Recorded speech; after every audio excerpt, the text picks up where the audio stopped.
Hello, lads, ladies, gents, ladettes, whoever, whatever. Welcome back to another video. Today, I am interviewing the infamous, illustrious EGoblin, the Gobby Man himself, all the way from America. How we doing, champ?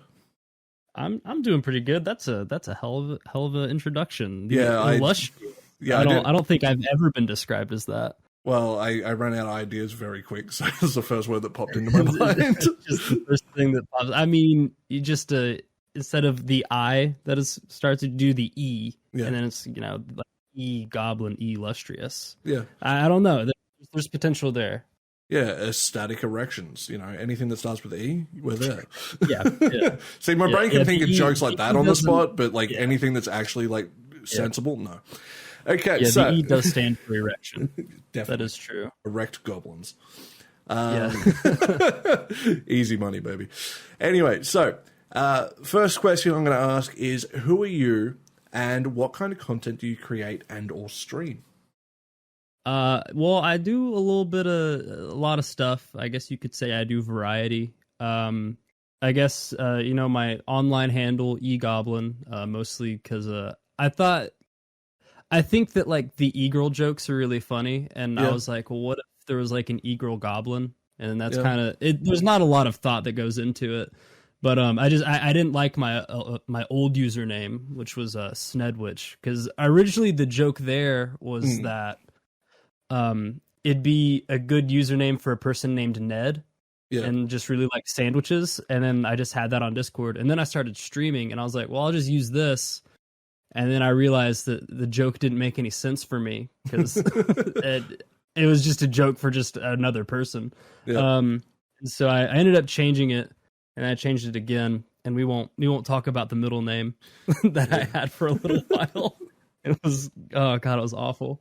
That will I guess we can. So it was sock juice for a little bit, like maybe 2 or 3 months. It was like that because when you change your name on Twitch, you have to have that name for 3 months, or it's like 2 or 3 months. And so I think the main reason I did that is because I had like a very strong child following because I played a lot of Animal Crossing and Mario Kart at the time, and like a lot of Jackbox and just stuff that generally kids kind of gravitate towards on Twitch, which I didn't understand at the beginning because I was like, yeah, I've got like all these people, and then like I was like, maybe just all these chats, just people can't type and stuff. And then I was like, oh no, they're children. Yeah. I don't want children. So I was children's allowed. Well, so I didn't understand that like you could just force people to unfollow you and stuff if you really wanted to. Yeah. So I was just like, well, maybe I'll just change my name to something just awful, and then maybe someone's parent will see that they're watching just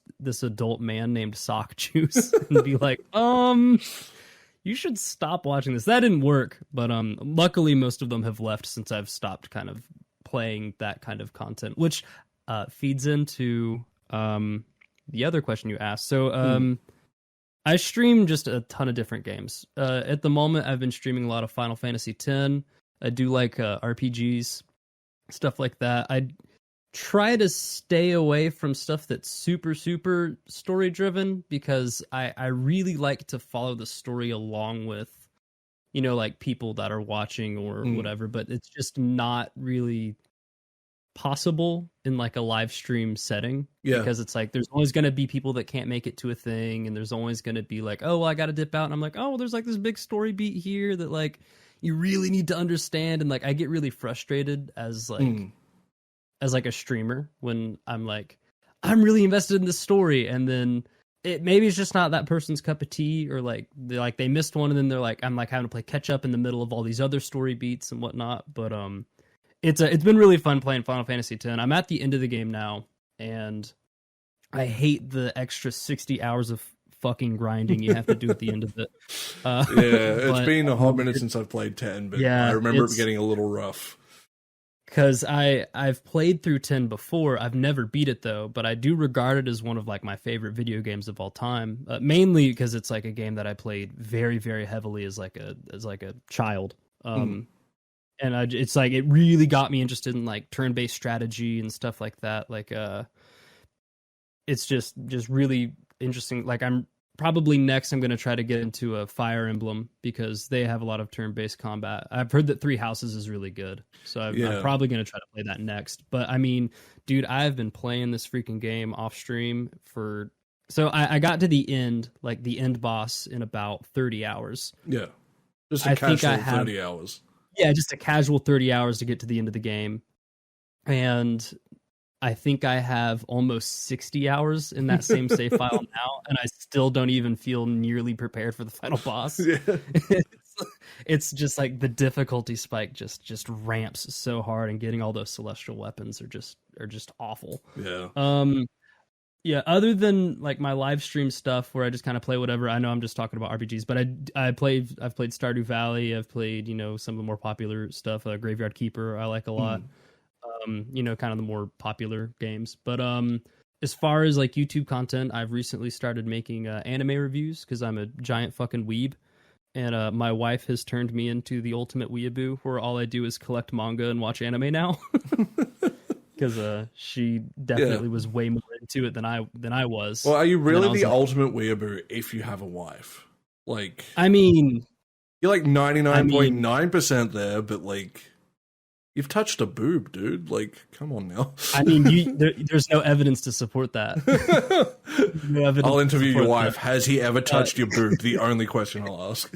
Yeah. I mean, I would say that kind of becoming the ultimate weeb is maybe an unattainable goal for anybody.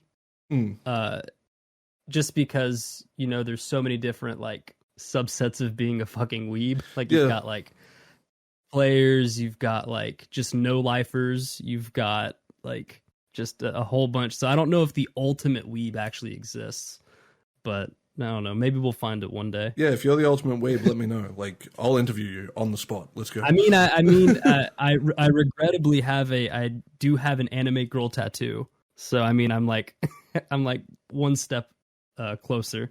Big energy. It's okay. Yeah. Okay, so where can people find you? You can find me on Twitch, E_Goblin. You can also find me on YouTube. It's just regular E_Goblin. I've been trying to get the handle for Twitch so that I don't have to have the underscore anymore. Because on like all my branding and stuff, I don't have the underscore. It's only on Twitch that I have that. You cannot find me on Twitter because I don't use it, and I don't really have like a social media presence. Instagram. No, I'm not. Like, you can find me on basically those two things, or you can find me, on my Discord, which is EGoblin's Internet Hangout. And I guess I'll like give you a link or something. You can put it in your description. Yeah, I'll throw it down there for sure. But, I'll have links to everything else though. Yeah, we've got a bunch of tabs. Yeah, there's. Yeah, it's a good time. I don't talk in it much, but I don't talk in many people's Discords much. I'm more of the lurker type that as soon as I see something that's worth commenting on, then I'll pop in. So this is kind of like the last specific, I think, content creation question I'm going to actually really ask. What inspired you to actually start doing content creation? Well, it's a little bit of a tricky question because I've always been like a YouTube kid. Like I've just always like just chronically been on YouTube since it dropped. Like I remember going on YouTube and just being like Charlie the Unicorn and Charlie Bit My Finger and like freaking Salad Fingers and like all these like fucking really Salad Fingers.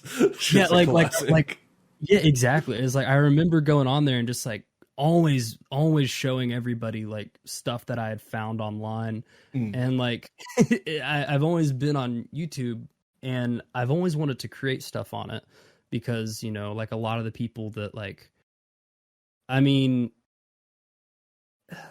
guess you could say inspired. Like I've watched just a lot of people grow on there. And just like seeing them kind of transform into different people over time, whether that be for good or for bad. Like one example or one or two examples that I'll give, like a less popular one that or at least I think Northern Lion.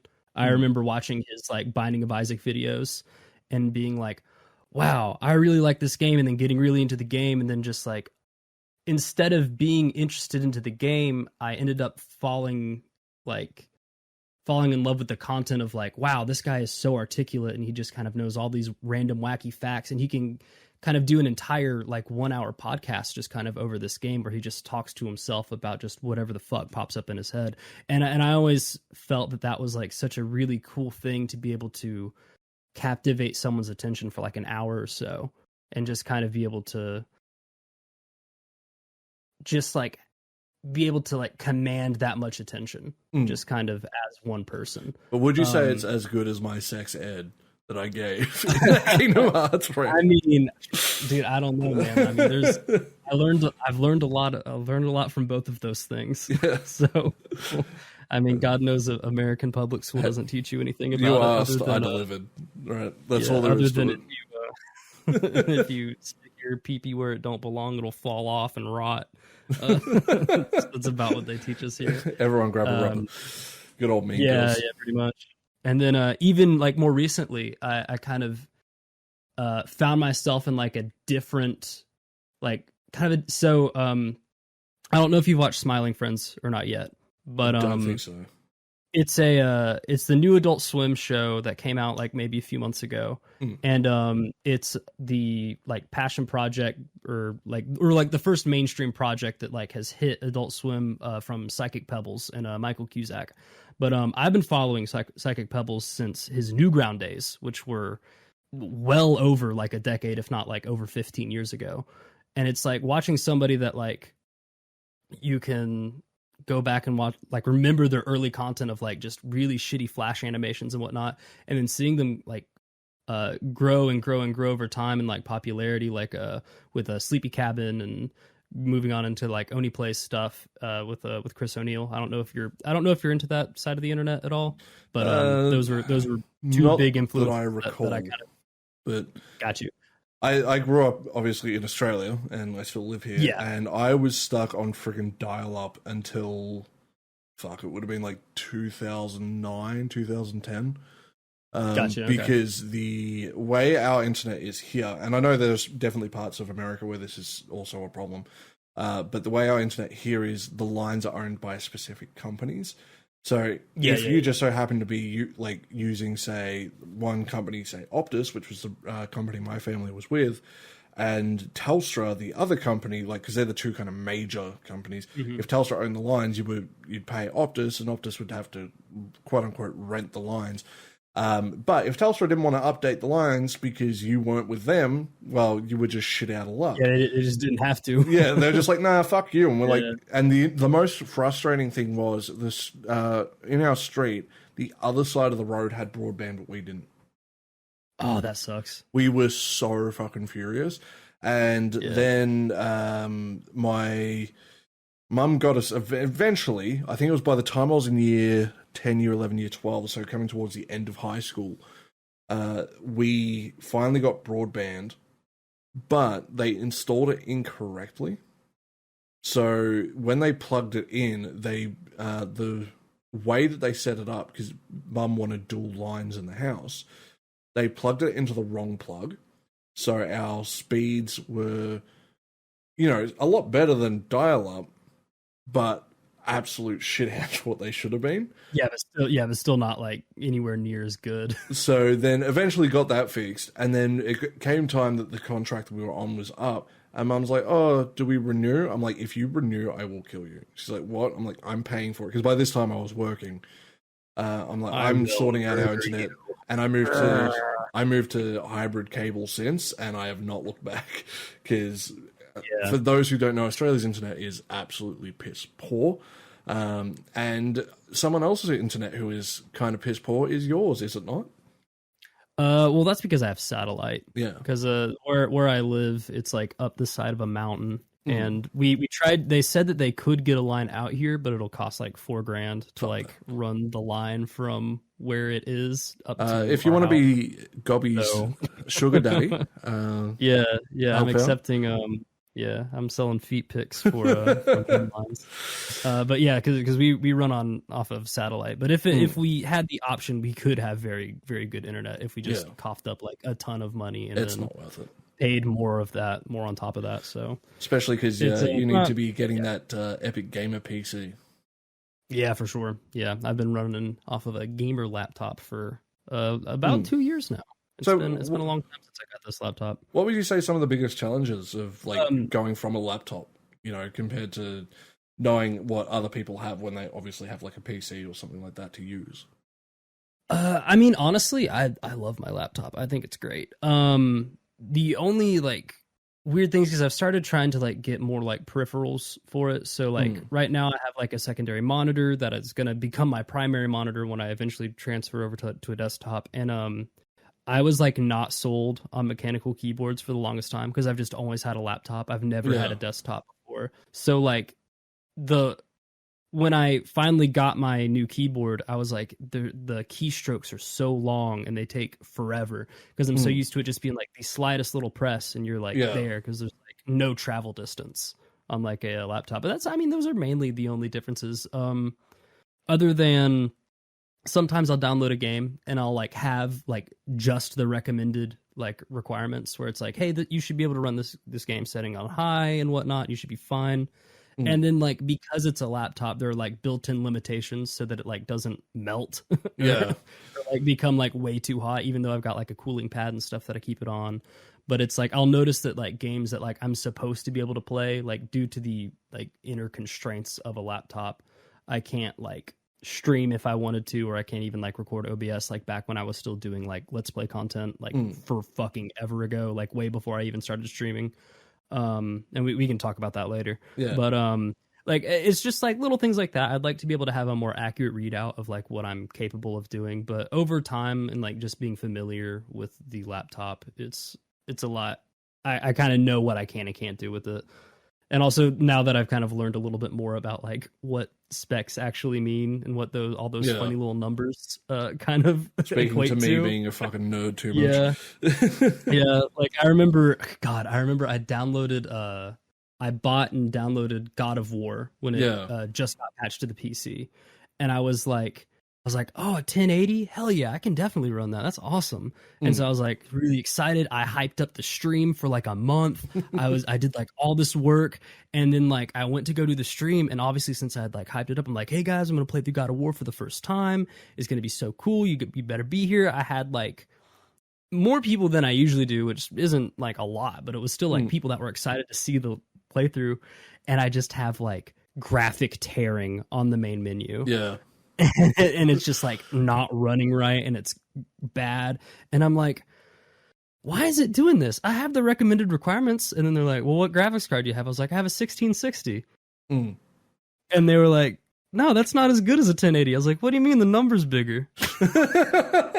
What do you mean the number's bigger? That obviously means that like it's better than a 1080, right? And they're like, no. Thank God you didn't try to go on like eBay and be like, oh well, I'm gonna get one with the biggest number because you know how like I've got the 2080 Ti, right? So like 2080. They used to have like Nvidia, which is really confusing now because AMD used similar numbers of like the 5700. And stuff like that, and like people would sit there and go, "Oh, well, that's the 5700. That's clearly better because the number's bigger." You're not the only person I know that's done it. But in saying that, obviously you do have some limitations. So, what do you do when you are facing those limitations? Not just in terms of physical hardware, but we're both broke boys most of the time. So, when you have to deal with things on like for example, I know you don't use an Elgato. Please sponsor me, just so I can rub it in Pickle's face. You're not using necessarily branded gear in order to save money.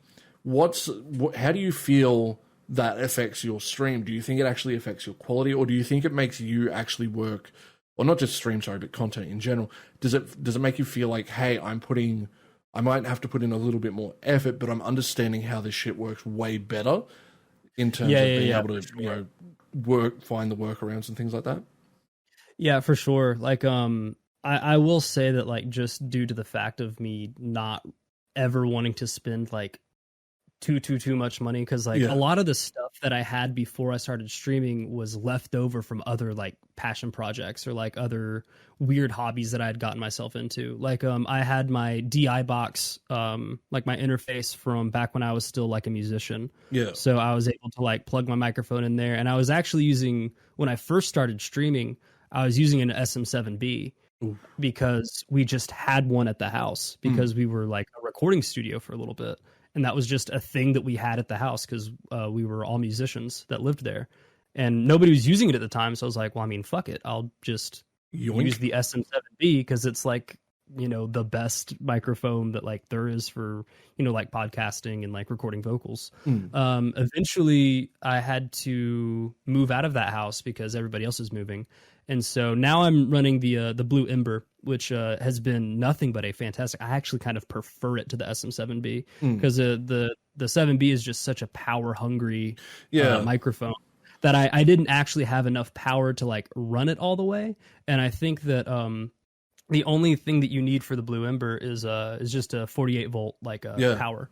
So like I think it suits your voice better too, to be honest. Like I have a 48 volt little button that I can press on there, and it just like is perfect. The only thing I have on it is I don't even have any like filters or anything on it right now. This is just running directly. So this was, I think it was like $85 for this microphone. I absolutely you cannot beat it for the price. As long as you're running through like a DI box, which you have to because they don't sell a USB version of it. But other than that, like I had my camera from me being like really interested in videography. I shot a few music videos that one of them got reviewed by like a major record label. So that was pretty cool. Had a pretty neat experience there. But that project kind of fell apart because my we were part of one project and my buddy Brandon was doing all of the music for it because he's like just a super talented musician. He's a super like heavy metal guy, just really, really like salt of the earth guy, but he's like hella talented. He had a kid, so I haven't seen him in like a year. No crotch goblins. But and then on my side of things, I was just pure like creative. So I was like, hey, we're gonna do music videos for this. We had like I think it was 6 music videos set up that was going to be like a mini series with like a through plot. And we only did video 3.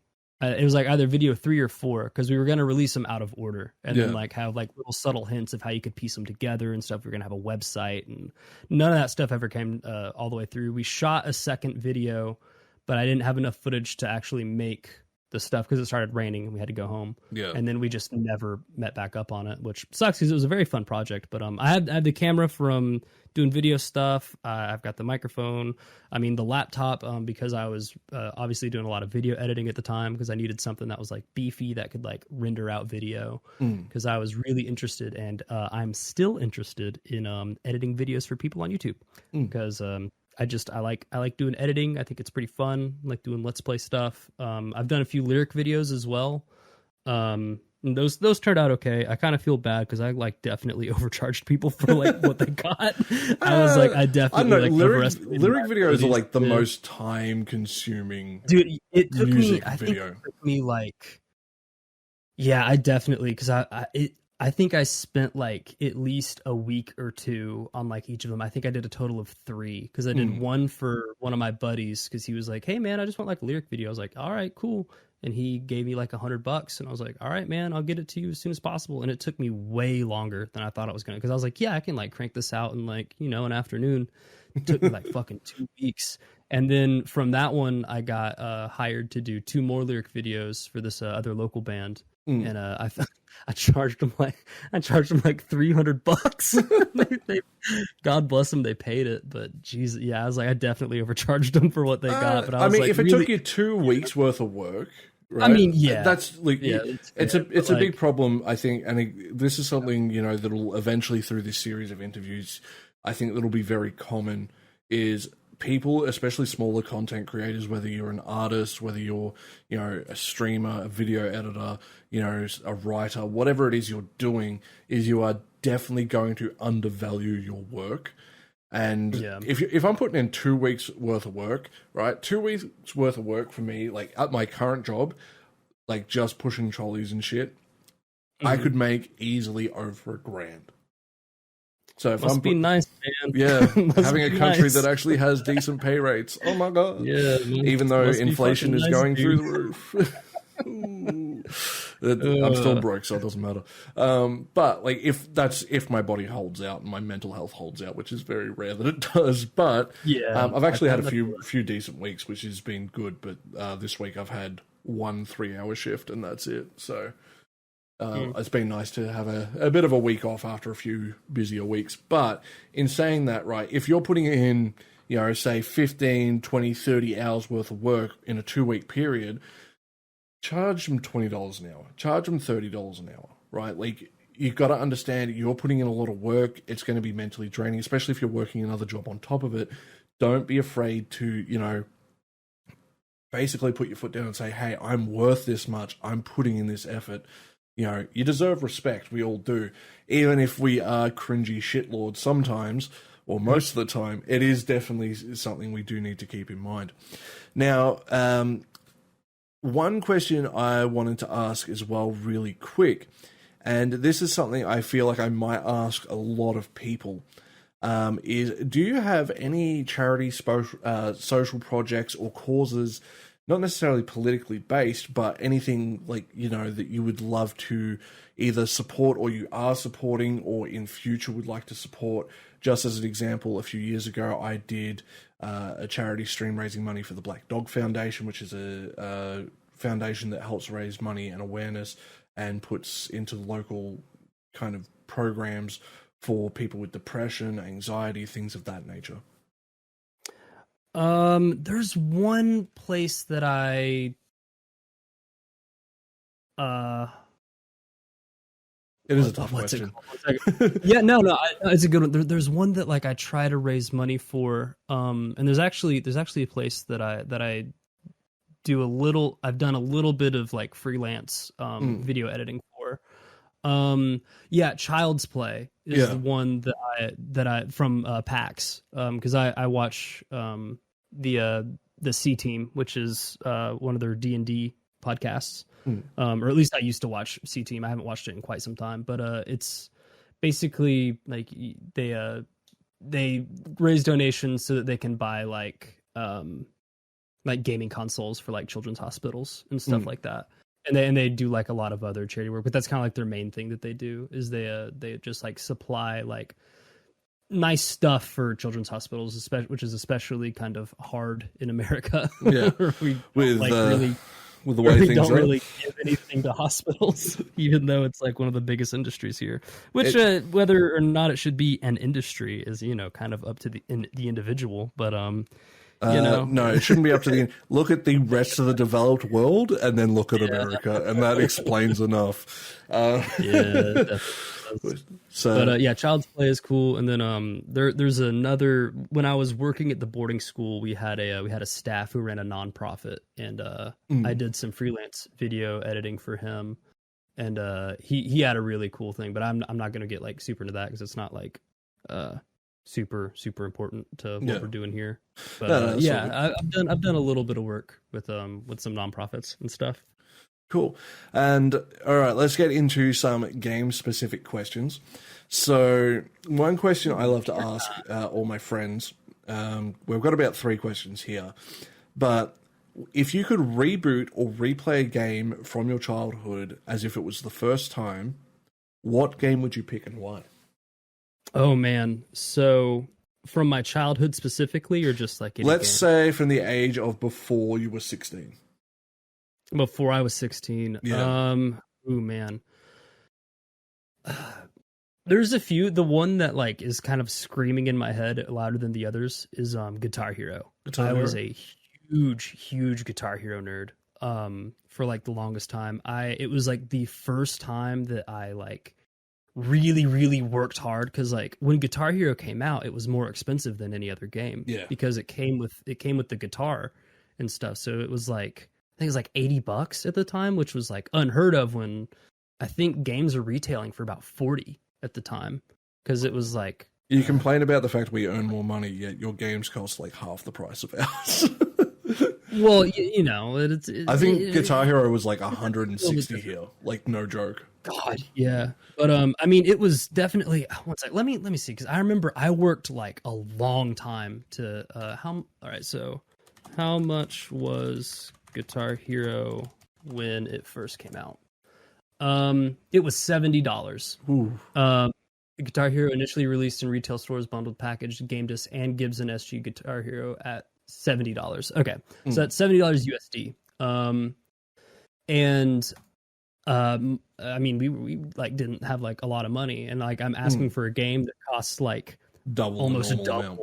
Which is like normal. And like my older cousin had Guitar Hero, and I went and like I would walk down from my house to my grandma's house because that's where he lived, and I would just like watch him play Guitar Hero, and he'd be like, "You want to try to play it?" And I'd be like, "Yeah, I'm gonna play Guitar Hero." And then like I didn't understand that you had to strum or anything, and like I had like a real guitar that like I was like learning how to play, and then all of a sudden I was like, okay, I was hooked. I was hooked the first time I played it, and so I literally would walk around the neighborhood and knock on random strangers' doors and be like, "Is there any work that you need me to do? I'll do it for money." And like I'll sell you my feed pics.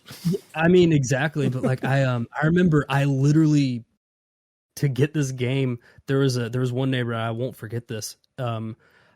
He had like a whole big pile of mulch like at the bottom of this big ass hill, and he said, "If you can move this pile of mulch from the bottom of the hill to the top of the hill, I'll pay you." And I said, "Okay, I'll do it." And he gave me like a bucket. And so I get down to the bottom of this hill, and it's like this huge pile, like it's like way bigger than me. And I was like, okay, this is cool. And I spent like a week in the summer just doing nothing but moving mulch, one bucket of mulch at a time, up a fucking hill. Then it was like, I'd say a good like 250 feet, which is, you know, American units. Yeah. I don't know what that is in, you know, Australian units. Fuck the fuck. But I don't care enough. It's like it's a big distance, and it's uphill, and it's not like I'm carrying the buckets downhill. So I did that for a week straight, and I remember I knocked on his door when it was all done. I said, "Okay, I did it." Motherfucker gave me $20. That was about minimum wage, so it's fair. Motherfucker gave me $20, and I was like, cool. And I thought that was like a lot of money, because I was like, oh, it's 70. I'm like, you know, 20 whole. Dude, what a fucking asshole that guy was. But I worked like all summer to be able to buy Guitar Hero, and then I just completely no-lifed that game. Like I was like, I still to this day, I'm always comfortable with saying that I'm the best Guitar Hero player in the room. Like at any given time, like anywhere I go, like I am ridiculously good at the game. But then like you look at people like a Sire UCog, and then you're just like completely put to shame by like I'm shit at the anybody else. Yeah, and I look at it, I'm like, man, because dude, I wanted to be a Clone Hero streamer. Yeah, for like forever. That was actually what made me want to start streaming, because the first stream I ever did was on Facebook. Yeah. And it was just to like my personal like page. And I was like, I think I literally called it Test for Streaming, and then that was the first time I ever got DMCA'd. I still haven't been DMCA'd. I'm waiting. Yeah, one day it's gonna happen. Facebook is so like predatory about that stuff too. They still haven't got me. I play my shit all the time though, but I think they're just like, you know what, fuck that guy. Who cares? Yeah, but like, I mean, if I could do any game for the first time, I think it would be really interesting to try to learn how to play Guitar Hero, like the actual games, because like I play a lot of Clone Hero now, and like it's really good. I love Clone Hero, which for anybody that's listening that doesn't know what that is, it is a community, it's a community funded game. It's completely free to download, and basically you can download different charts from the internet on places like chorus.ftw, and you can download all the charts. The community makes new charts for new songs and stuff. There's literally endless content. All you need is like a guitar and like an adapter to like make it plug in USB, and then you can just play. You can play with your keyboard and everything. It is truly an amazing game. and I need to play it a little bit more. Now I'm kind of itching to play. I actually, in my little box of just random junk that I have like under my desk, like next to me, I actually have my Guitar Hero guitar in there because I was playing Clone Hero like a year ago, and like the adapter and that I bought for it. Yeah, I've got like 4 guitars or something like that, but because I wanted to get like more guitars so I could like replace stuff, because like some of them aren't the best, but then like none of them are compatible with each other. Yeah. So I just have like 4 random guitars. They're so friggin' expensive these days too. I only ever used one. Yeah. Like they're going up. But as soon as I saw the people who were good, I was like, I give up. I'm playing real guitar, and dedicated myself to that ever since.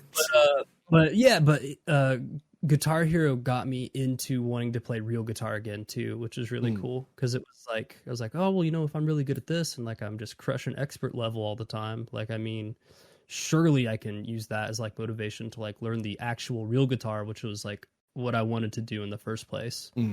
But I think like I have like such a soft spot in my heart for Guitar Hero. Never got into Rock Band. Couldn't stand Rock Band. I hated the guitars. I hated the way they played. Yeah, I could never get into them either. Like I had Guitar Hero, and my mate down the road had Rock Band, and I just always preferred Guitar Hero. Like I could have fun with Rock Band to an extent, but yeah, like if it's there, I won't like say no. Like if everybody's playing, but it's like I'm gonna choose the drums. Yeah, I'm not gonna play guitar. I haven't played drums in so long. Another good question I wanted to ask is, what is your most controversial gaming opinion? Ooh, gosh, that is a loaded question. Yeah, that's a loaded question. I think at the moment, my most controversial opinion, and I'll explain this a little bit better after I say it, is that Pokemon bad. I don't like Pokemon. Digimon Life. I mean, listen. All I'm saying is that Digimon was better than Pokemon. At least the animated series was. That I'm going to leave it at that. But I actually agree. I as a person that like really, really enjoys turn-based strategy, I fucking hate Pokemon. I can't play it. Ever since I turned like 10 years old, I can't play Pokemon. I can't do it. And I know that that's like kind of hard to hear with like the new Scarlet and Violet that's coming out, because like everyone's like, oh man, it's gonna be so good, and especially since like apparently Legends of Arceus was like the greatest like Pokemon game ever made, because they like completely redid like the entire like story structure and the gameplay structure, everything. They completely redid it, and I'm like, that seems kind of neat, but I still just don't want to play it. Yeah, it doesn't. Because it's like when I play turn-based, you know, I want it to be strategic. Yeah, I don't want it to be like I can just pick all of the damage moves and then just win by pressing the damage move twice. I don't find that to be very engaging. And I know that the games are literally made for children, but I think that Nintendo as a company should be able to recognize that a lot of their player base are, you know, millennials that grew up playing Nintendo games. Yeah, I think it's a 50-50 split, like, to be honest. Yeah, because it's like, I mean, yeah. I mean, like Pokemon will always and forever be like really popular unless like they go off the deep end for some reason. Because Nintendo is very, very good at catering to, you know, children and whatnot. So they will always have a child friendly player base. But I think that what I would want out of like a new Pokemon game or something is an option for, you know, those moves that are, you know, like status moves and stuff like that to actually kind of mean something a little bit more. Because I hate Pokemon PvP, because it is I think Pokemon PvP is more sweaty than Smash. Like, yeah, definitely. I have friends that play Pokemon PvP, and they're like, yeah, I finally got through the game, so now I can play the real game. I'm done with all this story stuff. And I'm like, dude, if I beat the Elite Four, that's the end of it. Yeah. I might as well just delete the save. I'm not going to ever boot it up again. Yeah. And it's like, because the status moves and stuff really only matter in PvP. And that's when you get people that are like, I did a full sweep with Magikarp because I set up all the different rain and weather conditions and spikes on the field. And I was like, dude, I don't have the time. I'm not ever gonna enjoy that. Yeah, it's not something that I'm gonna get into. And I know that like a lot of people love Pokemon and whatnot. And I mean, I think Pokemon is fine. It has its place. Like I made my way through like the entire franchise last year. just about. And what I did, because I grew up like most of us from our generation did playing it, by the time like Gen More on 5, that in a second. yeah, by the time Gen 5 came out, right, like black and white, just to be racist, I stopped caring. Like, I was like, yeah, I'm kind of done with Pokemon at this point. Like, I enjoyed up to Gen 4, but at this point, I'm done. Like, there's not much more that I need, from this franchise. Like, you can't really go anywhere as far as I'm concerned with the skeleton of the game that we're using.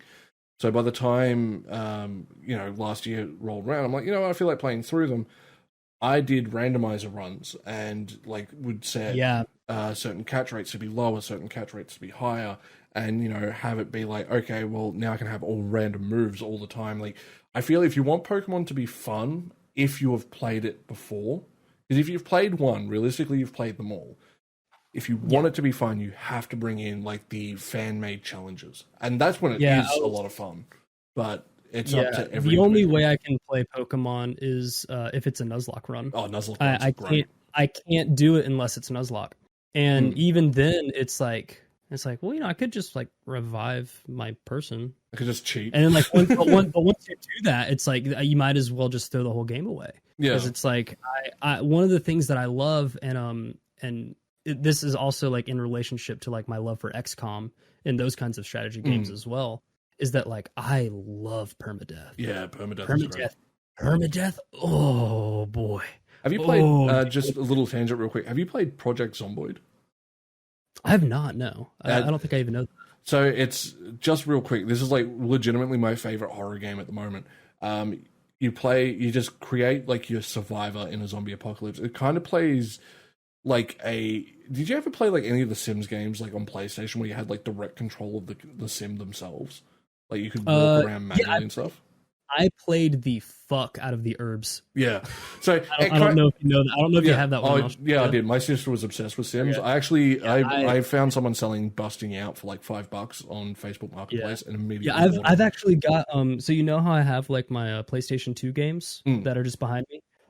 One of those cases is the herbs. Nice. Herbs is fantastic.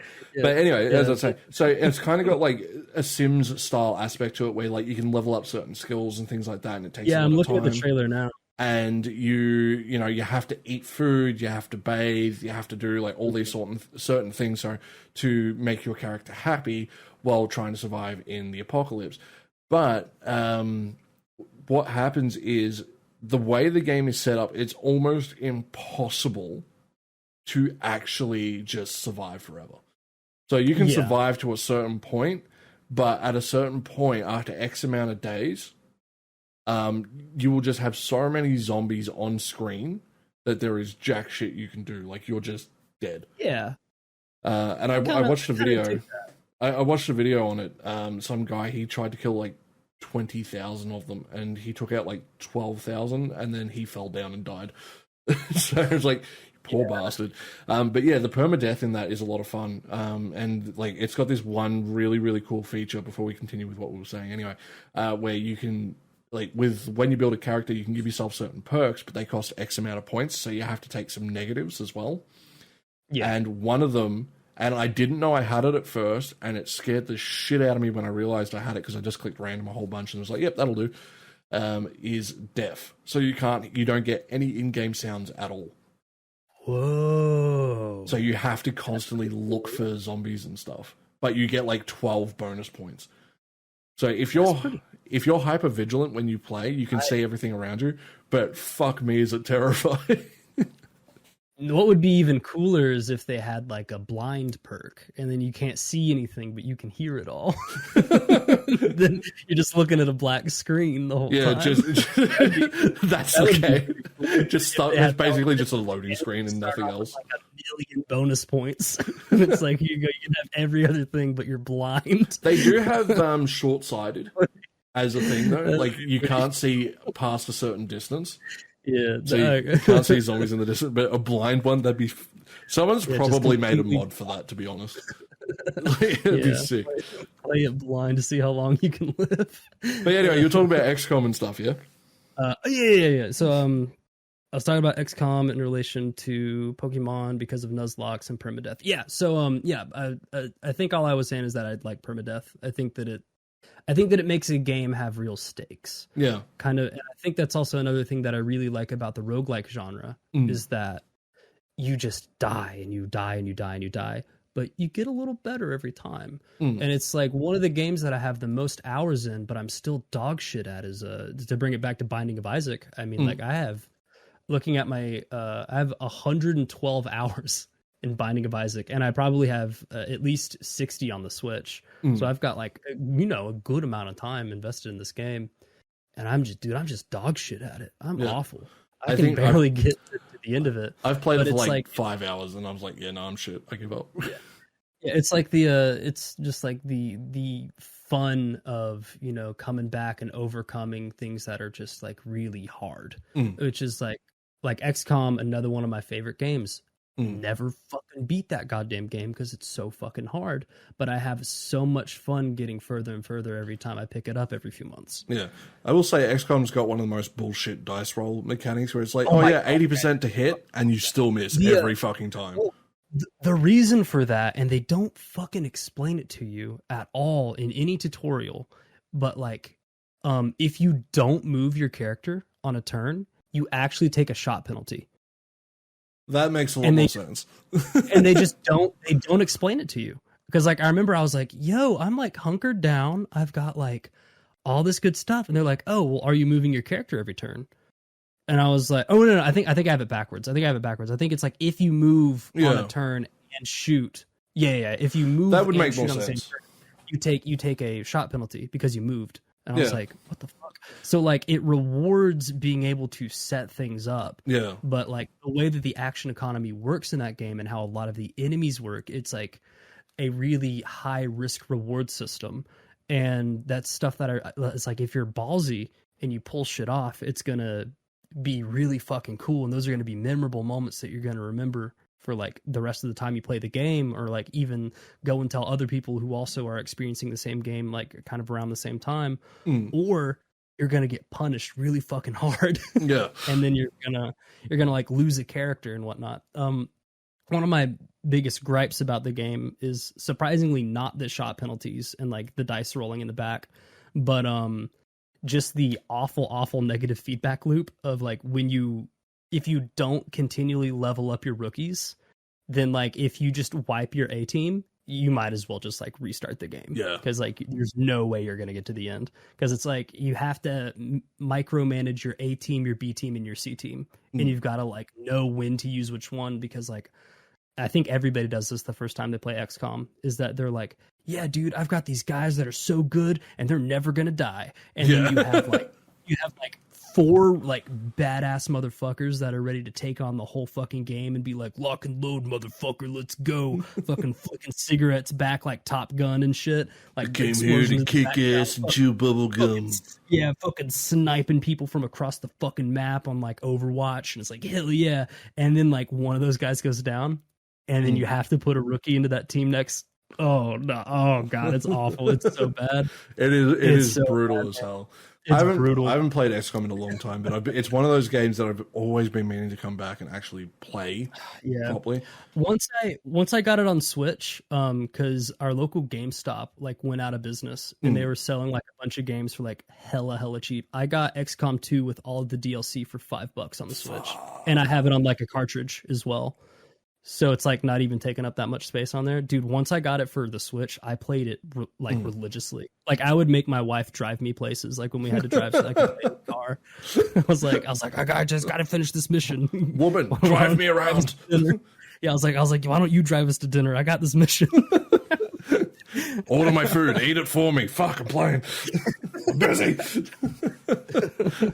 I'm trying to level your character up. This is for you. So, considering you got hooked on XCOM, would you put it in your top 5 games of all time? And if not, what are your top 5 games plus honorable mentions? God, it definitely has an honorable mention. I don't know if it's in my top 5 of all time.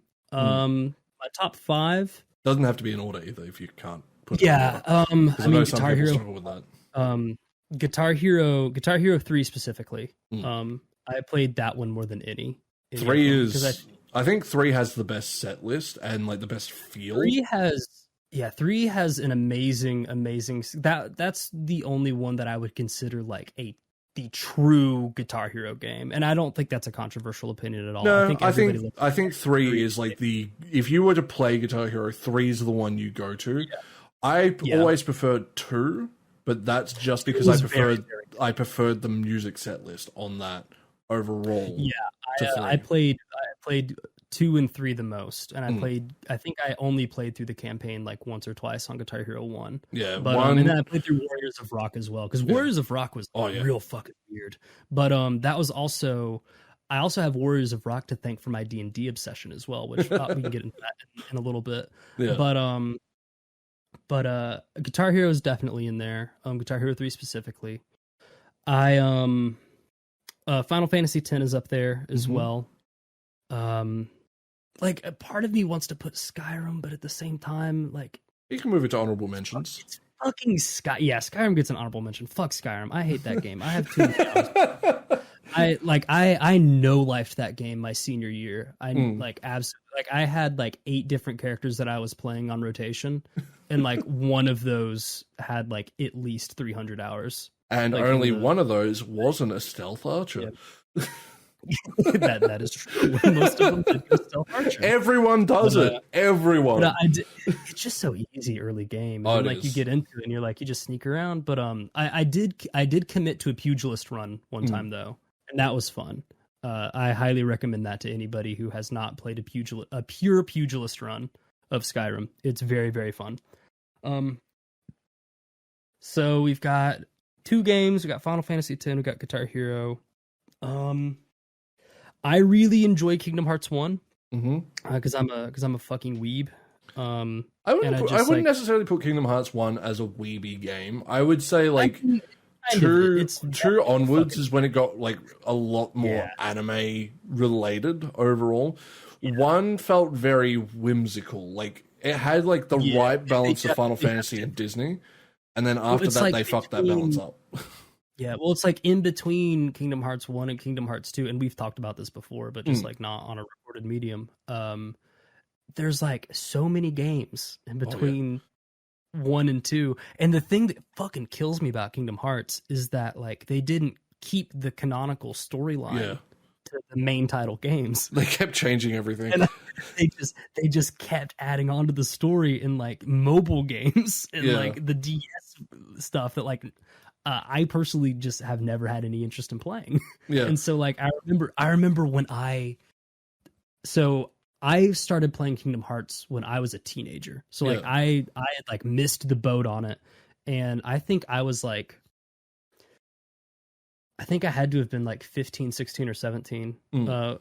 I think I was probably like 15 when I finally played through Kingdom Hearts for the first time. And I was like, this is like, I cried at the end because like it was like, I was like, oh man, this was such like just like a heartbreaking and fun and enjoyable game that like I was sitting there on my couch in like the den, and I was just like, oh fuck. And then like I just fucking bawled my eyes out because I'm like a little crybaby. And then I was like, oh man. So I immediately got in my car and I drove to GameStop and I went and I bought Kingdom Hearts 2 because I was like, oh man, well I gotta play the second one. And then I get home and I put it in, and then I'm like, who the fuck is this little blonde haired bitch? Where's Sora? Because you played as Roxas for like 5 hours. The first 5 hours of the game, and I'm sitting here like, surely Sora shows up soon. And like I think I only put in like, because like you're expecting to see Sora at any given time, and I think I was like, well fuck it, I'll give it like an hour and a half, and if he's not there then I'll just come back to it tomorrow. So I didn't even see Sora for like the first like 3 or 4 days that I fucking played the game. And I was like, I was Googling like I called GameStop. I was like, hey, is this the right game? I'm like, Sora's not in this.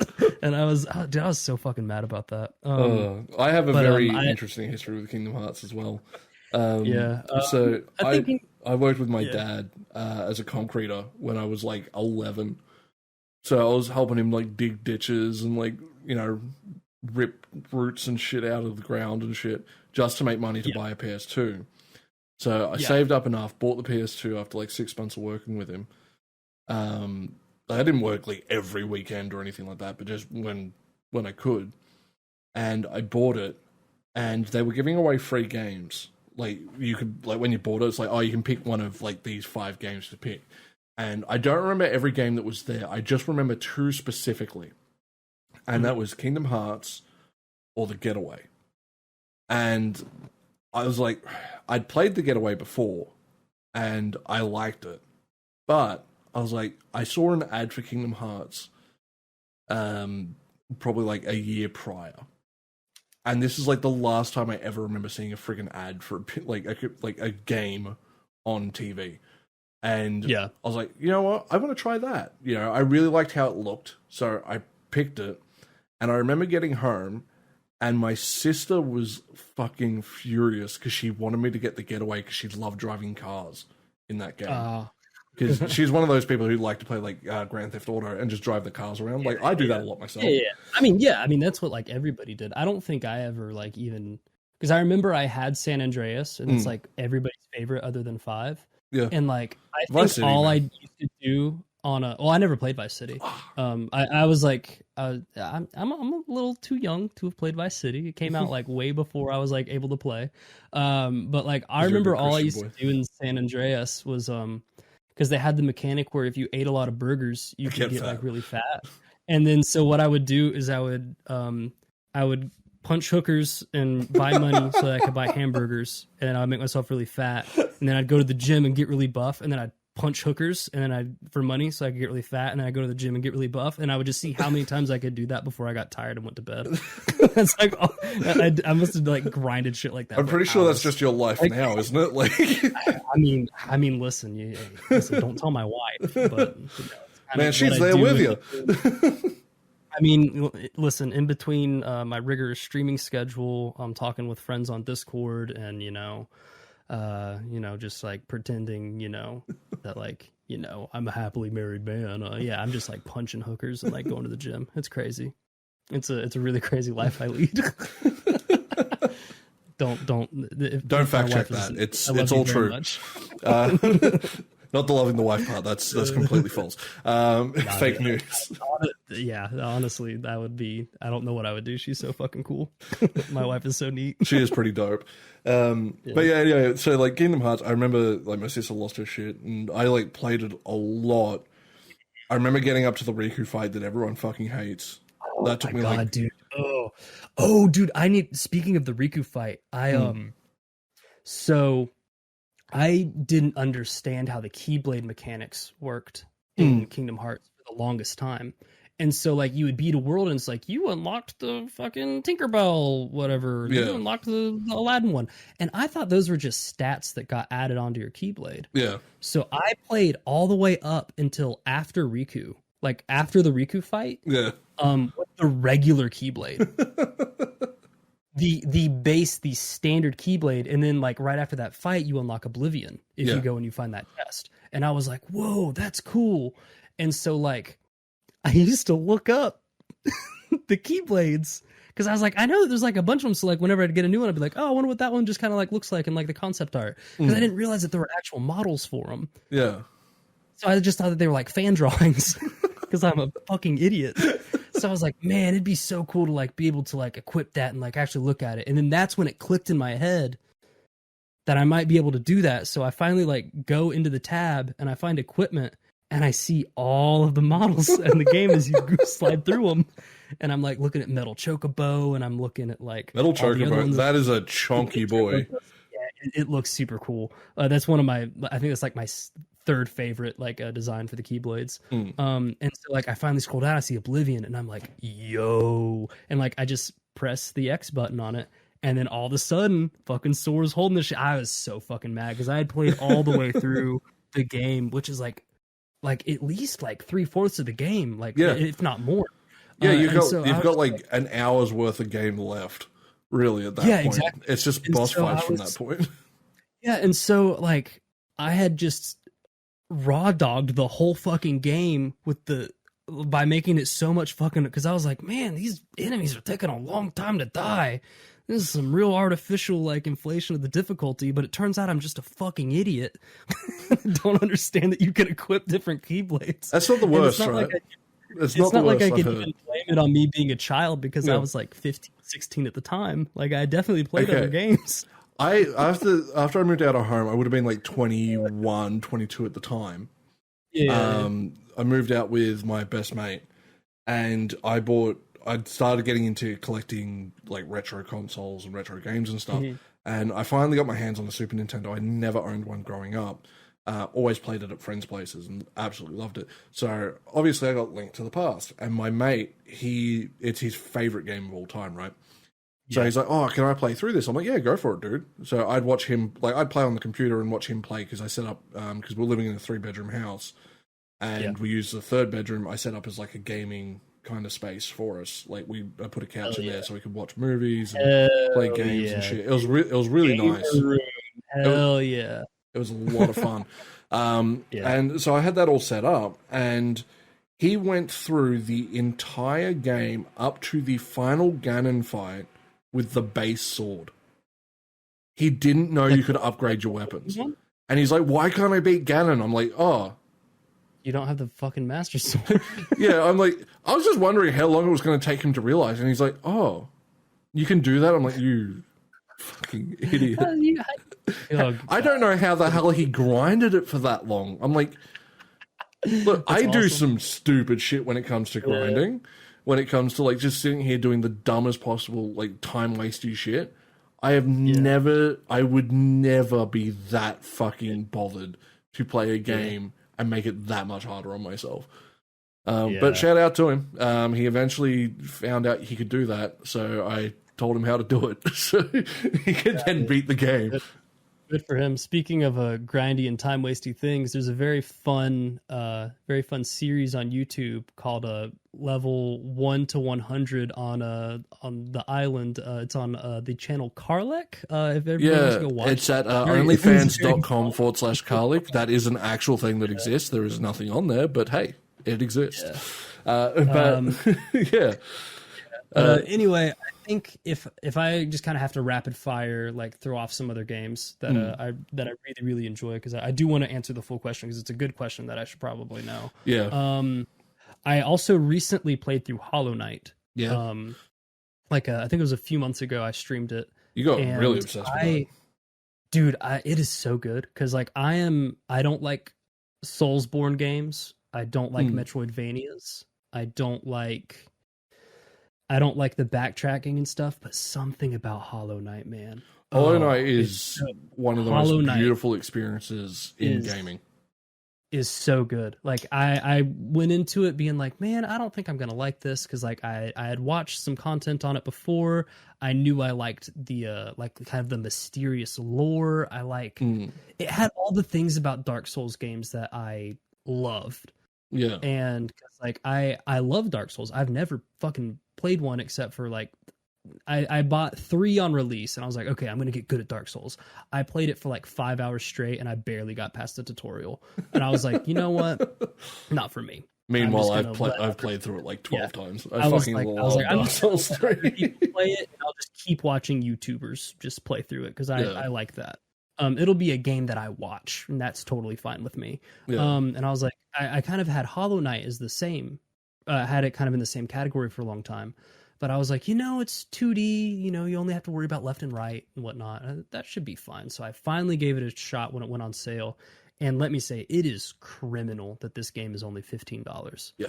Like, honestly, having played through it, if they started selling it for $60 and they just wiped everybody's stuff, I would rebuy that game in a heartbeat. Yeah. It is easily justifiable. So easily justifiable. It is just so effortlessly just one of the most beautiful games I've ever played. I still need to go back through and get True Ending. Yeah. But it's a Hollow Knight very quickly rose to one of my favorite games of all time, even though it is in direct contrast to games that I usually play, which I think really, really speaks, because I'm very opinionated on video games, which I really, really speaks to how like beautifully beautifully done that this is, and I'm very excited for Silk Song, which is apparently coming out later this year. So I'm definitely going to be playing that. Awesome. So we've got Guitar Hero, Final Fantasy X, Hollow Knight. So that's 3. Kingdom Hearts is 4. up there. But only the first one. I don't care for any of the other ones. Look, everyone's allowed to like what they like. If they just had Kingdom Hearts 1, I think it would be a perfect series. and they just get rid of everything else. We'll throw Kingdom Hearts up there. Even though it probably deserves an honorable mention for me. And I don't want to be like super, super basic, but just based on the sheer amount of hours that I have in the game, Stardew Valley. Yeah. Because I have well over 200 hours in that game across like multiple platforms. Because I have 121 on PC, and then I know I easily have like 75, 80 hours on Switch. So like I just have a ton. Over Stardew Valley, I might actually put Griftlands. Have you played Griftlands? No, I don't think I have. So I'm a huge sucker for fuck Stardew Valley. That's an honorable mention. We're putting Griftlands up there. Even though I have like way less hours in Griftlands, but it's still very good. So Griftlands is it's made by Studio Clay, which if you don't already know, they made Don't Starve. Yep. And they made Mark of the Ninja and Invisible Incorporated, or with the spy XCOM game. That 3 really fucking good games. They are a fantastic studio. They're one of my favorites. I think it goes like Studio Clay and then Devolver. And those are like 2 of my favorite indie studios. I think Devolver might just be a publisher, but I don't know if they actually. I think they do make their own games, or they at least bring people in to do it. I don't know. So Griftlands is combines 2 of my favorite things: card-based roguelike, and it's anime titties. And they have. I mean, not really, but everything is animated, and it's in that kind of like classic Clay style. Yeah. But the cool thing about Griftlands is that not only is it a deck builder, but you have 2 decks that you have to continually build and add on to. So you kind of have to like decide whether it's like, hey, do you kind of want to specialize battle or do you want to specialize speech? Because those are the 2 decks that like you kind of get to use. And based on the different cards that you play and whatnot, and the different cards that you accrue, you kind of are able to either become like this smooth talking criminal that like kind of bribes people to do what you want, or you can just become like this super aggressive thug that just like beats the shit out of anybody that doesn't do what you say and stuff. And the cool thing is that there's also 3 different characters that you can kind of choose from. And based on the decisions that you make within those 3 characters, the storyline changes drastically.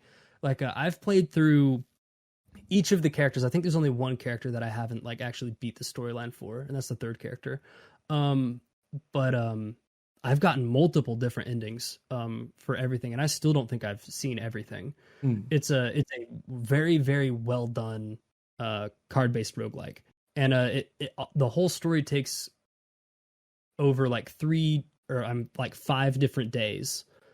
So like you wake up in one day, and then you have like events throughout the day, and then you go to sleep and you refresh all your stuff. And there's also like a prestige system where it's like, hey, you can add on different like limitations. You don't replenish as much health overnight, and like all this different stuff that like makes the game progressively harder and harder and harder and harder and harder until eventually it's like, wow, you're like literally kind of like Slay the Spire, where it's like they have the Ascension system. And it's kind of like that, except it's like totally optional in Griftlands. It's like really just if you want to like provide more of a challenge to yourself.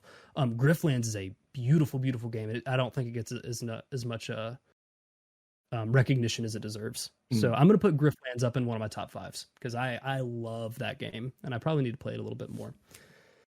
Is there anything else you can think of that's an honorable mention, or do you think for now your brain's a little bit fried trying to think? I mean, obviously Insane Aquarium Deluxe. If you've never played Insane Aquarium, it's a must play. You gotta love Honey Pop. You gotta love nothing wrong with and then Honey Pop. A really, really good game that I won't talk about as much as Kingsway, and that's by Adult Swim. It's like a how do I describe it? It's like you play like a video game within like a desktop. It's it's kind of hard to describe. It's like, imagine like Windows Vista, Yep. or like Windows like 98, and you play it in that same kind of like browser space. Oh, yeah. Except so it's a bit meta. RPG.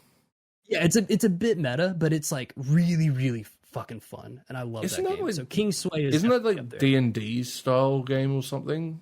Kind of. I think I remember you playing it on. I think you've done it I on have stream. played it on stream a few times because Yeah. it's like it's usually kind of like my go-to whenever I just like don't give a fuck if anybody watches me or not. Because Yeah. it's like I'm playing this for me just because it's like my normal time to play.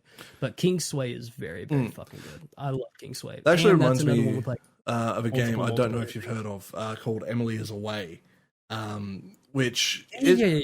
Mhm. for those who haven't played Emily is Away, it's actually one of my favorite games. It's one of the few games that actually gets me a little upset just because I miss the time in which this game is set. But it's basically set in like AIM, MSN Messenger, MySpace days, and it actually links to like fake MySpace profiles and shit in the game. And it's just, I love that real idea of like, hey, you know, let's, as much as we're like, yeah, you know, Windows 10, 11 and all that is infinitely better than what we used to have. Let's be real. Oh, yeah. It's nice to look back and be like, you know what? It's amazing how far we have actually come, you know, from like the XP days to now. Even though it doesn't feel like it's been that long, that's like a generation, you know, and how far we've come from being like, you know, DDR1, DDR2 RAM and shit, to all of a sudden it's like, yeah, we're on to DDR5 now. Like, Yeah, crazy. it's like you kind of like blink, and like I remember what's really cool about like having remastered editions of games and whatnot. And I think honestly, I know that I might get a little bit of flack for this, but I think Final Fantasy X did it the best. It's like that's like what I remember the game looking like. yeah. And then I'll look at old screenshots and I'm like, that is just fucking bad. They did a really good job. The other games I think that did a good job, Kingdom Hearts from the Kingdom Hearts did PS2, a fantastic job. they had to because they lost the source code. They had to basically redo it. It's not that they lost the source code, I'm pretty sure. It's that when they remade the game, it was for PS3. And PS3 had such a weird encoding system that they had to build everything from the ground up for any remasters that came out for the PS3. No, they actually they did lose source code. Two, did they? Yeah, Oh. one they lost the source code. They still had the source code for two. They had to rebuild two, but they rebuilt 'Cause two first just- and then transferred it to one, which is why one copies the gameplay mechanics of two. It was just easier to do that. Okay. Well, I mean, the gameplay mechanics for 2 were way better. Oh so, yeah, I mean, that's the only thing I give to two But, over one. Honestly, yeah.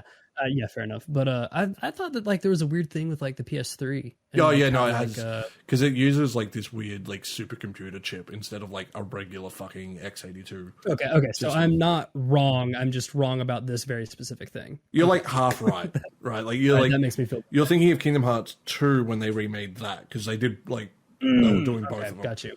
Because they technically, I think they had 2 done before 1, but they had to release 1 first, obviously, because it'd be really stupid to release a second game. Yeah.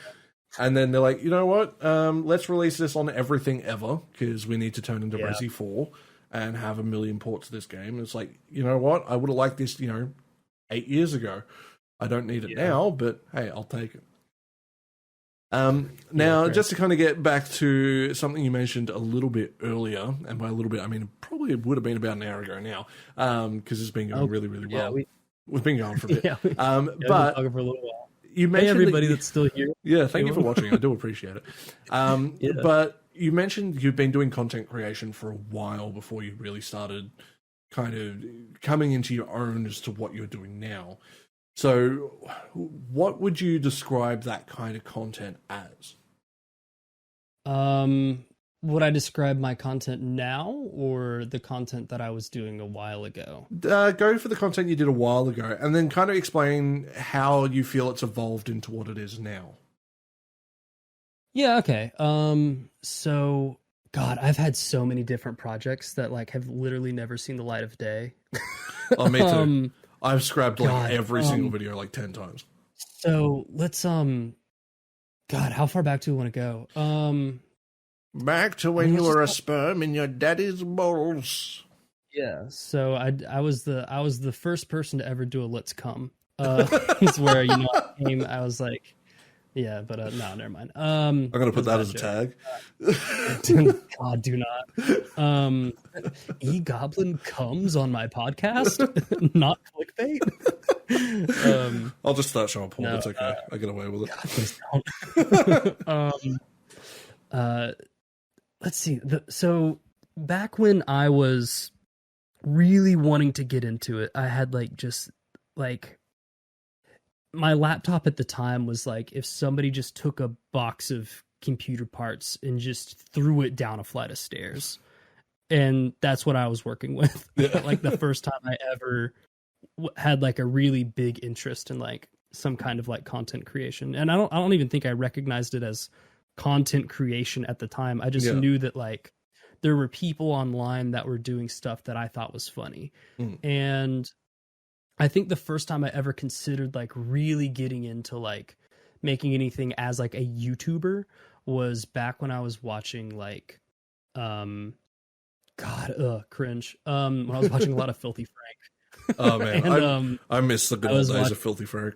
I was watching a ton of Filthy Frank. I was watching a lot of iDubbbz, which granted iDubbbz is great. I think stuff he's doing now is fantastic. It's some of my favorite content, like his documentary stuff.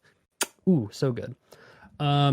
But I remember I had this idea, and this is where we're going to kind of get into like previous cringe territory. Our favorite thing on the streams. I was inspired by just how awful and gut-wrenching it was to watch Hair Cake. And I don't know if you remember Hair Cake at all. But it's where they shave iDubbbz's head. Yeah. They bake a cake with his hair in it, and they fucking eat it. I was like, bleh. And I was like, I remember watching that video and being like, this is the grossest shit ever. I want to make weird content. And that was like, well, I mean, maybe not that specifically, but I decided that I wanted to make a cooking show. But like the gimmick is that I don't fucking know how to cook. I still don't really know how to cook. I'm a lot better at it now. But I remember I contacted a few of my friends and I said, hey guys, I'm finally going to do it. I'm going to be a YouTuber. And they were like, okay, cool. What do we need to do? I had like some really supportive friends at the time. And I said, cool, I've got this camera that I bought for $50 off of a friend because I was doing a lot of concert photography at the time. And I was like taking pictures of the band. And I was like, well, let me just buy the camera off of you. And then that way I can like use it whenever. So I bought this like shitty camera. It had like no settings. You couldn't like adjust like the like any of like the fancy settings that like I would be able to adjust now. And I went out and I bought a like one of those foldable tables, like just like a foldable like picnic table and whatnot. And I set it up in my kitchen, and I went out and I bought myself like a 3-pack of white t-shirts, and I wrote I think what I had as the title, because I wanted it to be like, hey, these are sad meals that you're gonna eat because you're alone and you don't have anybody to cook for you. And that was like part of it, because that was a lot of the meals that I was making for myself at the time. And I was gonna call it Single Life Cooking. And so the gimmick was I was gonna make just like really shitty meals. Like I was gonna make like macaroni and cheese with like canned tuna in it and stuff. Look, I still do that. Listen, I fuck with that meal hard. I love that meal. Like one of my biggest comfort meals is like macaroni with the chicken strips. Some fucking like no, even worse. Like the fucking like gravy steaks. Like just there's like fucking like food that nobody should eat really. And so I was like, yeah, I'll make stuff like this, and then like I'll like the shirt will get real messy, and then like every episode I'll have like a new white clean shirt instead of like a smock or an apron or something like that. And then I'll just review the food while watching like The Office or something. And like it's like a whole video of me like fucking eating the food, like just really bad content. We made 2 episodes. The first one we made was I think it was the macaroni with a tuna in it. And then the second one was like an Alfred, like the bagged like noodles that you get that already have the powder and stuff in it, and you like all you have to do is measure out milk and like a little bit of water. And then like there were like some like Tyson's boneless wings that like I used to like just put in there as like meat.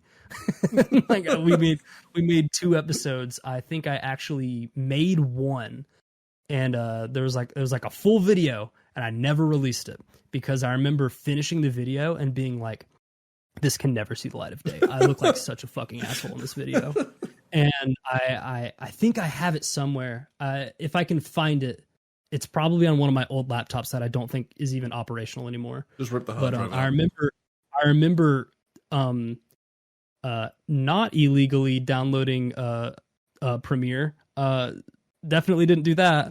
And like I could only work on it for like 5 minutes at a time because my laptop would overheat. So it took me like 3 days to edit this fucking video of me just like not doing anything with my life other than just editing this video.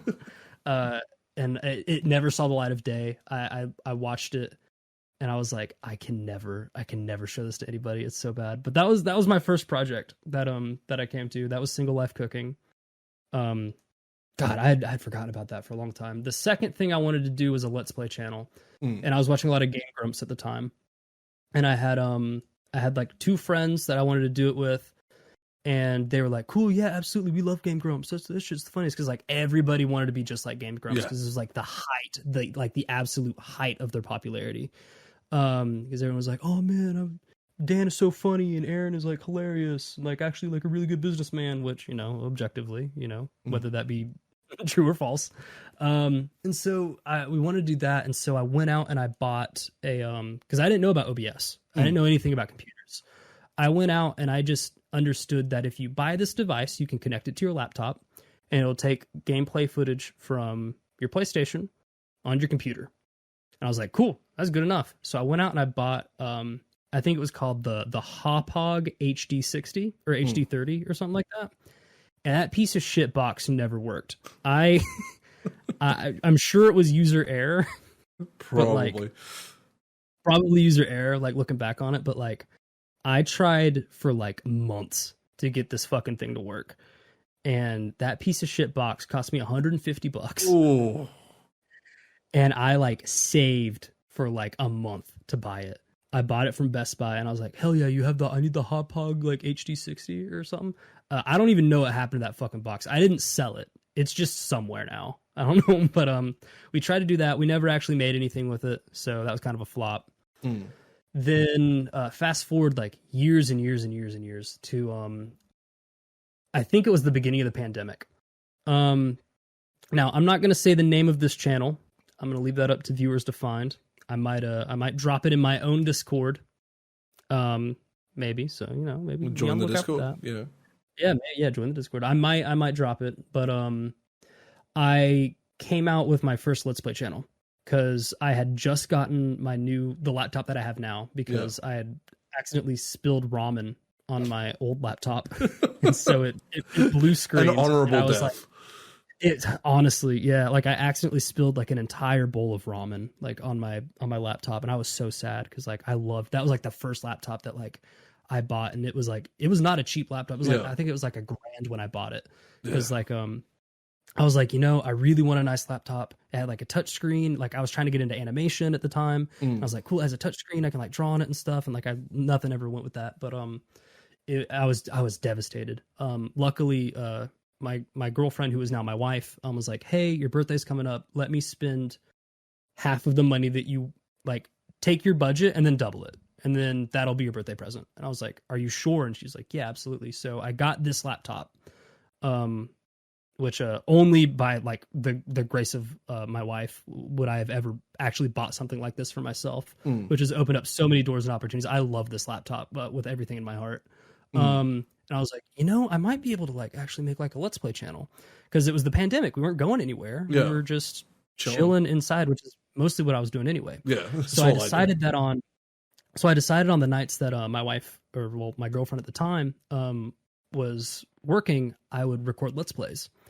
And I didn't do bad for myself either. I was actually really pleasantly surprised. It was the first time I'd ever worked with OBS. Like I had it downloaded to other computers before. I just never understood how like it worked. So there was a lot of like hit and miss. There were a lot of lost recordings. There were a lot of times where I would record entire episodes and there would be no audio. I didn't understand that like you could separate game audio and like microphone and stuff, because like I had this weird like combination of like, hey, everything is in one source because it's easier to slide and just adjust the volume in game. Like there was like a lot of bullshit that I went through with that channel, but I learned so much about OBS with it. And I think when I quit that channel, because I set myself up to a very rigorous release schedule. I was releasing literally a video or two a day, every day of the week, which is a lot of fucking content. Because like some of these episodes were like over an hour. Griftland specifically was one of the games that I played, because it was still beta at the time. So that was what really drew in a lot of my viewers. They were staying for Griftlands. And a little bit of Curse of the Dead Gods, which is like a game that came out around the same time as Hades and is like kind of exactly like Hades in a lot of ways. I kind of prefer Curse of the Dead Gods, if I'm being honest. But for Griftlands and stuff, like those episodes were long because I was doing full days worth of content, because I didn't want to just stop in the middle of the day and just be like, okay, well, you give me next time. So I was like, I want people to see like a full day. So I was releasing like a video a day, every day, if not two. And so I would go through and I would edit every single video as well. Or at least the ones that needed editing. Like, I did a Fable playthrough as well, which, I had never played Fable, before. So that was pretty cool. I think I only played it through for one session and then I never picked it up again. But I was like, cool, this is going to be like one of my heavier edited videos and whatnot. And I'll show these to you later on. Yeah. But so I did that for like a month, and I think I ended up from having 0 subscribers, a brand new email, everything, no activity on there except for what I had uploaded. Very minimal tags, because I didn't really understand tags either. I think I ended up with like around 40 subscribers, which was huge, huge for me. I was like, I think it's huge for anyone when you're starting out, especially from I was like, because it was all absolutely organic. Like I didn't even show like a lot of my friends, because I was like, I didn't want everybody to know about it, because I'm like one of those people. It's like, if I get like praise and gratification from saying that I'm going to do something, I will not do that thing, because I've already received the praise for it. I work really, really well on like negative feedback, where it's like, hey, if you don't do this, then I'm going to stop doing this thing that's like beneficial for you or like friendly to you. And like, that's one of the main reasons that I've actually even been able to put out YouTube videos, is because like I literally go into my Discord. I'm like, hey guys, if I don't put out a video before this time, I need you guys to bully me, like real shit. Just like be mean to me and like don't show up to my streams and stuff. So I work really well off of stuff like that, because it was like, oh yeah, that's a really good idea, you should definitely do that. I'm like, oh, there's the praise already, and like, why do I need to make the video if I've already received praise for doing it? It's just the way my brain is wired. I know that it's like that, and so like I actively try to maybe not reinforce it, because I know that's probably not the most healthy mindset to have, but it's like it works for me. I've reverse engineered the way that it's supposed to do for me to get the desired result. So I did Let's Plays for a long time. I set up a Twitch for that account, which I now use for my bot. I've renamed it and everything for like my Twitch bot. And then after that is when I started getting into Clone Hero, and then I started streaming on Facebook. And then one of my Facebook friends said, hey, have you ever tried to stream on Twitch? And I said, no, I've never even been on Twitch. I don't know anything about it and whatnot. And then I was like, well, might as well give it a shot. And then I started playing Zoombinis, which is a logic game for like children, which is really fun. I fucking love Zoombinis. But I started playing that a lot, and then I started noticing that like other people were not doing that. They were playing games that like actually had like followings and stuff. And then I bought a capture card, and I started playing Animal Crossing, and then that's where I got like a lot of early followers. At the time, I thought it was a really big accomplishment to reach affiliate and whatnot, because I didn't like understand that like the affiliate contract is maybe not that great and stuff. I just was just like, oh, this is just like what you do and stuff. And so I reached affiliate in less than a month. because I just had so many people that were coming in, and I was retaining a lot of people as well. I later on kind of realized that they were all children, or at least a good majority of them. But either way, I was still like, I felt like I was like, oh, I'm popular. I'm rising up through the ranks. I'm like doing stuff. And I feel like if I had stayed on that trajectory, maybe at the cost of like my own personal enjoyment of streaming, I probably would be a lot more successful today when it came to it. Because I was doing a lot of community nights, I was playing a lot of Jackbox, and then like eventually, you play Jackbox and you see the word "come" win for the 18th time. Yeah, like that session of game, you're just kind of like, okay, well maybe this game isn't that fun. So you kind of like stop playing those games, and you're like, yeah, I'm just kind of burnt out on them. And then like anybody that's thinking about like getting into Twitch or something right now, first of all, don't. It's fucking dying. But if should you decide to, it's like, if you base your entire, brand identity, your whole channel identity off of playing games with viewers, the second that you decide to play a game that's not with viewers is the moment you lose everything. 100% true. Yeah, I've never played with people for that specific reason. I've never done it. I will never do it. I played with Pixel Sean, shout out to him, in a couple of games, and I've never wanted to kill anybody more, so I've never done it since. Well, I mean, I don't mean like, other streamers and stuff, because this was back in the day when I was much bigger than he was. Yeah. So before you decided to purge everyone multiple times, multiple times, because it's like, hey, depression, fuck that. And I was like, what the fuck? I didn't get a notification. Then I go to your channel. I'm like, this motherfucker purged again. Yeah, I do it a lot. Because as you were saying, Twitch itself is dying, and like especially when you have a lot of, say, in your case, kids coming through, not necessarily people who are there for you. They're more for the game specifically. We're there for the game. And granted, like, they're sorry to cut you off. And that's not to say that like anybody that's interested in getting into Twitch shouldn't play with people. No, because I know a lot of people that really deeply enjoy that stuff, and they still have a decent following. Like one of my streamer friends, I'll give a little shout out to him, Slim Daddy Big Bucks. He is just a fantastic streamer. I love watching him because he has so much personality, and he genuinely is a very captivating person to watch. He's just, there's something about him that is interesting. And you can't tell if it's like just like his pure charisma or just the way that he interacts with people. Like, he is, by all definitions, a streamer that should be way, way more popular. Like, he genuinely puts a lot of time and effort into making sure that his stream is the way that he wants it to be. And I have like a lot of respect for people that do that. And every Friday he comes in, he does words on stream. He does the Wordle for the day. He does the Loodle for the day, which is the lewd version of Wordle. And he has a great stream every time. And I don't think it matters to me which thing he's doing.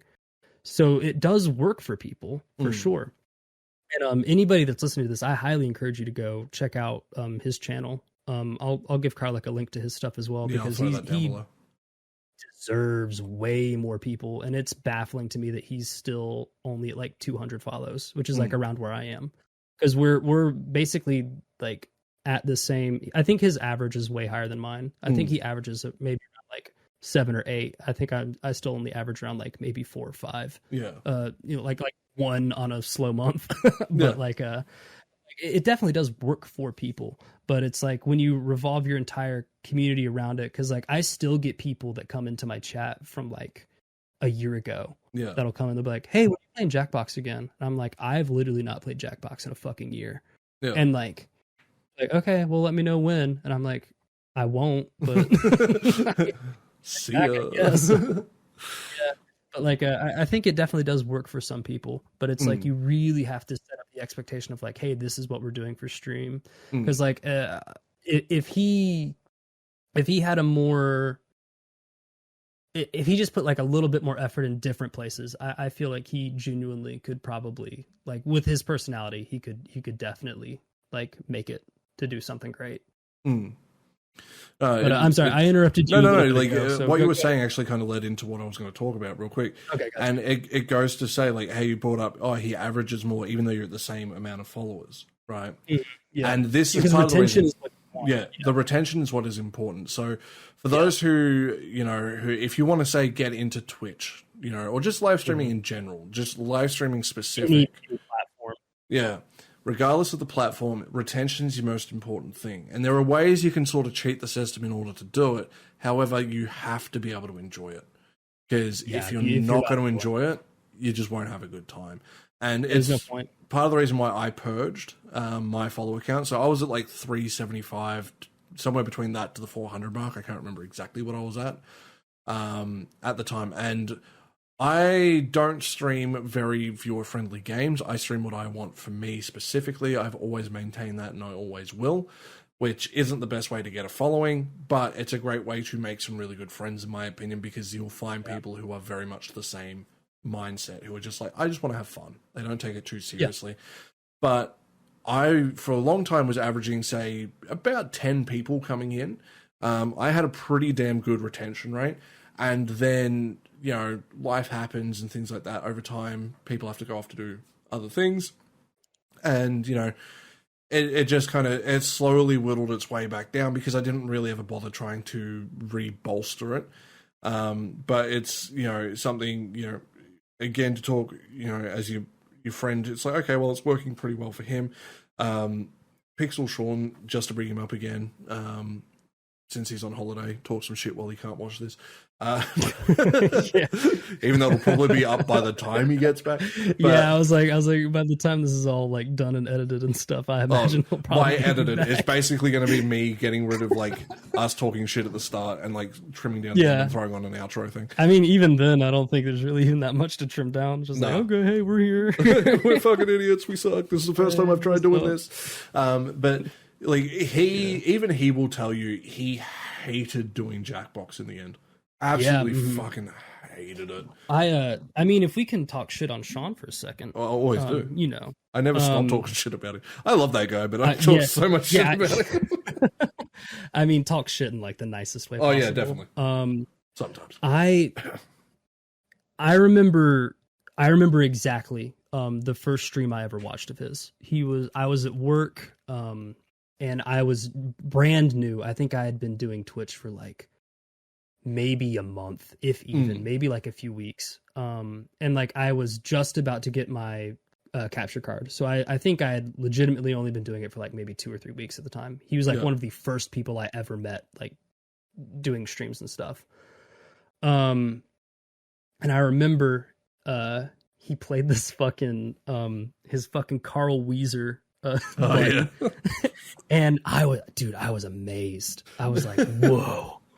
The production value on this stream, because like I looked at his numbers, because like, I mean, you're brand new to Twitch, like you don't watch any big streamers, you see this guy and he's got like 800 followers and you're like, whoa, this guy is at an unattainable goal that I'll never reach. And like it's like, I mean, like that's what it felt like, and then it was like I understood like in that stream what it was like for like other people, where it was like when you're sitting in that seat, someone's watching your stream and they're engaged, and like you do something and they're just like, whoa. And I was like, man, that's what I want to do. And then I fucking actually met the guy and he's just like a fucking dumbass. I love him. but like, I remember I joke about it with him and he's like, yeah, I remember when you saw me press the fucking Carl Weezer meme. And I was like, dude, I don't think like no shit. It was like a really weird, like inspirational moment where I was like, whoa, I could have a good quality stream. and because like it was like a nice active chat. There was like a lot of people who were playing Mario Kart. Everybody was having fun. Sean was like on fire that night. He was like playing really good. Lo and behold, he's not actually that good at Mario Kart, but like he was on fire that night.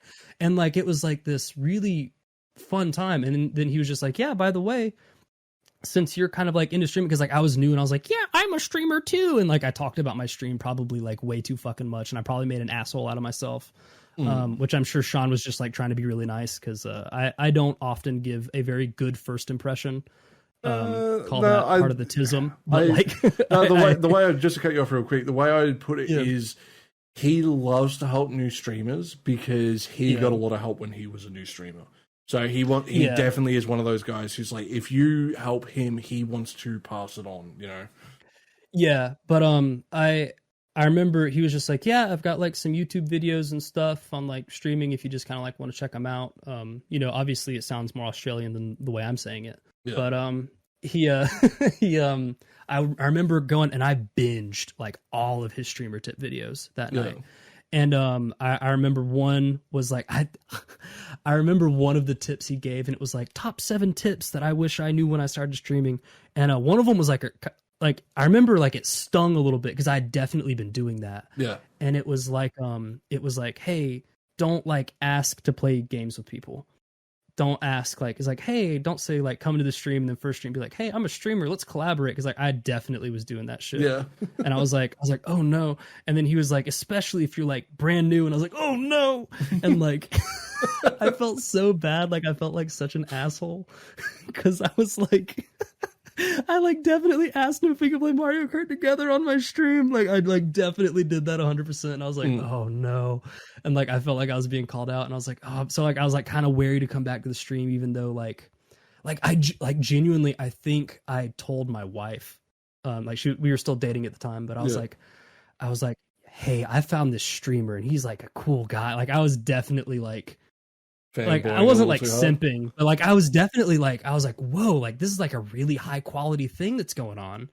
Like it's crazy that he even took the time to talk to me, even though chat really wasn't moving that fast. But it was like fast enough to where like I was struggling a little bit because it was like I just wasn't used to reading a chat. I wasn't used to the pace at all. And plus like I was trying to play like on my Switch because like I connected to the Wi-Fi and stuff. But like it was I owe a lot to Sean for like kind of helping me figure some shit out, because like he gave me a lot of contrasting advice to everybody else, because like you look up all of these streaming videos and like, oh, how to be a top streamer in 2022, and like there's like a million results from like these people that have like 500 viewer streams and stuff. And I'm not saying that like a lot of that information is wrong, but it doesn't work for new people. No, it doesn't. It doesn't. None of it like works for new people, because you get people that'll be like, hey, you need to like be running ads so that you can have like when new people come in, they're not getting hit with some, because like, you know, it's going to do that. And like that works when you have new people coming in. But the average person, I feel, understands that when they see that like streaming to 7 people in the bottom right corner, they understand that like there's going to be an intimate experience where you're able to talk to the person. Yeah. You know, instead of like, oh, well, you know, I don't want to have to wait to just not even be able to interact with the viewer or like the streamer and whatnot. So it's like that stuff like that kind of makes more sense. But like, I remember, dude, I was such an asshole when I was, once I got affiliate, because I was like, I'm going to make so much fucking money in ad revenue. And you bet your ass I was running a fucking 30-second ad every 30 minutes. Ooh, boy. There was no way anybody was going to get a pre-roll on my fucking channel. And like, God bless Sean, man. He wanted to watch me play XCOM because I was playing XCOM on the channel like at the time. And like, it was just him in chat. Like it was just him and like maybe like 1 or 2 other people that like weren't really like paying too much attention. And like possibly me, to be honest. I tend to lurk a lot. I was hitting that fucking 30-second ad every 30 minutes and like I just completely interrupting the flow of the conversation. And like he was really nice about it. He was like, hey man, like it's just me. You don't need to run the ads. And I like, I think my actual response was, you know, you can just buy a sub.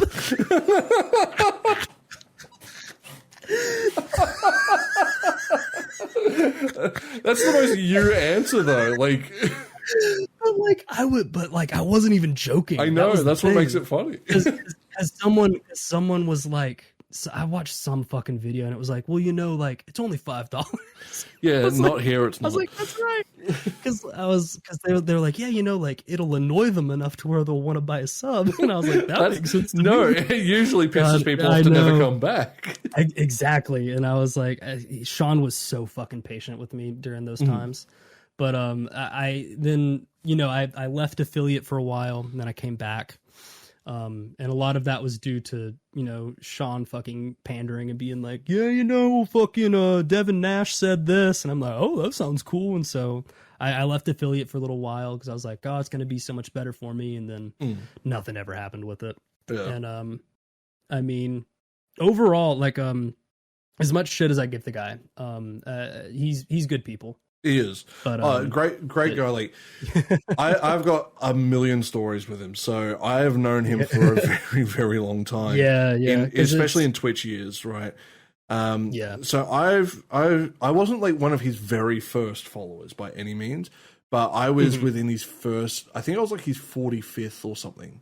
Like I mean, that's still like really early. So I was like, super 40, early. Like 45 is founders, you know. Yeah. That's I founders, so. I was one of the first there. I was the first to subscribe to him when he did get his subscribe button.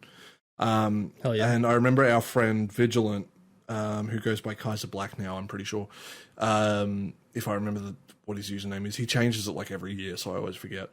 Gotcha. But we always just call him Vigilant. But I remember specifically because he was the 69th follower, because we made a big deal about it. Yeah. But yeah, I've known him as in true Sean fashion. Yeah.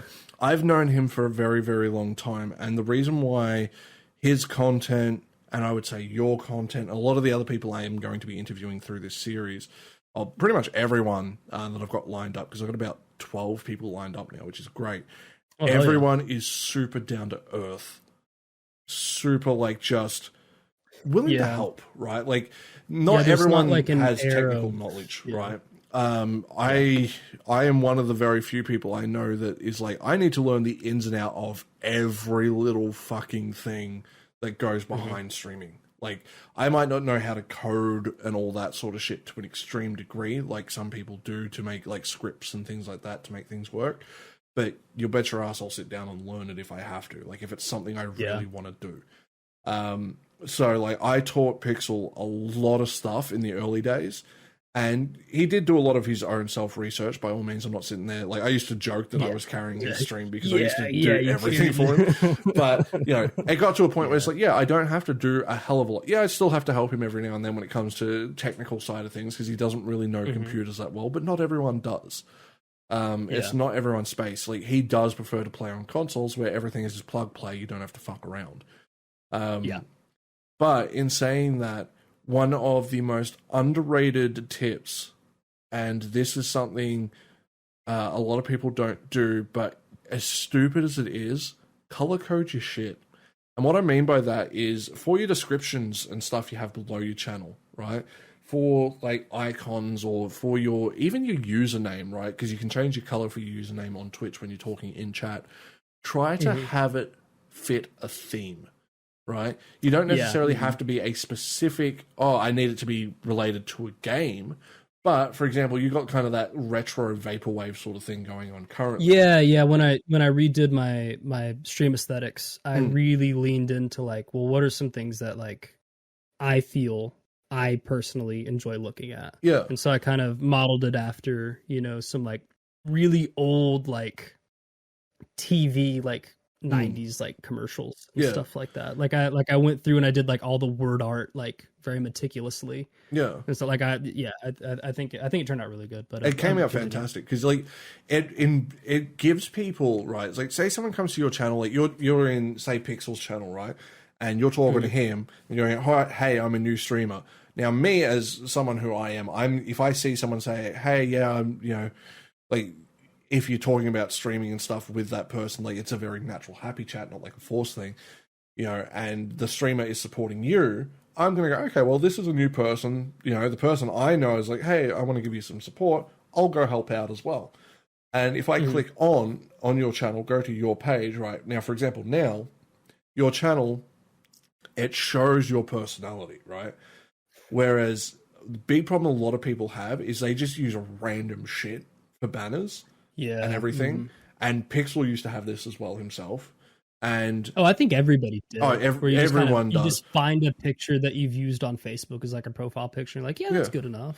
Yeah, and like you don't necessarily have to go out commission art or anything like that. You can use like a self portrait or a selfie, whatever the fuck you want to call it. But like, for example, you know, for mine, I used to have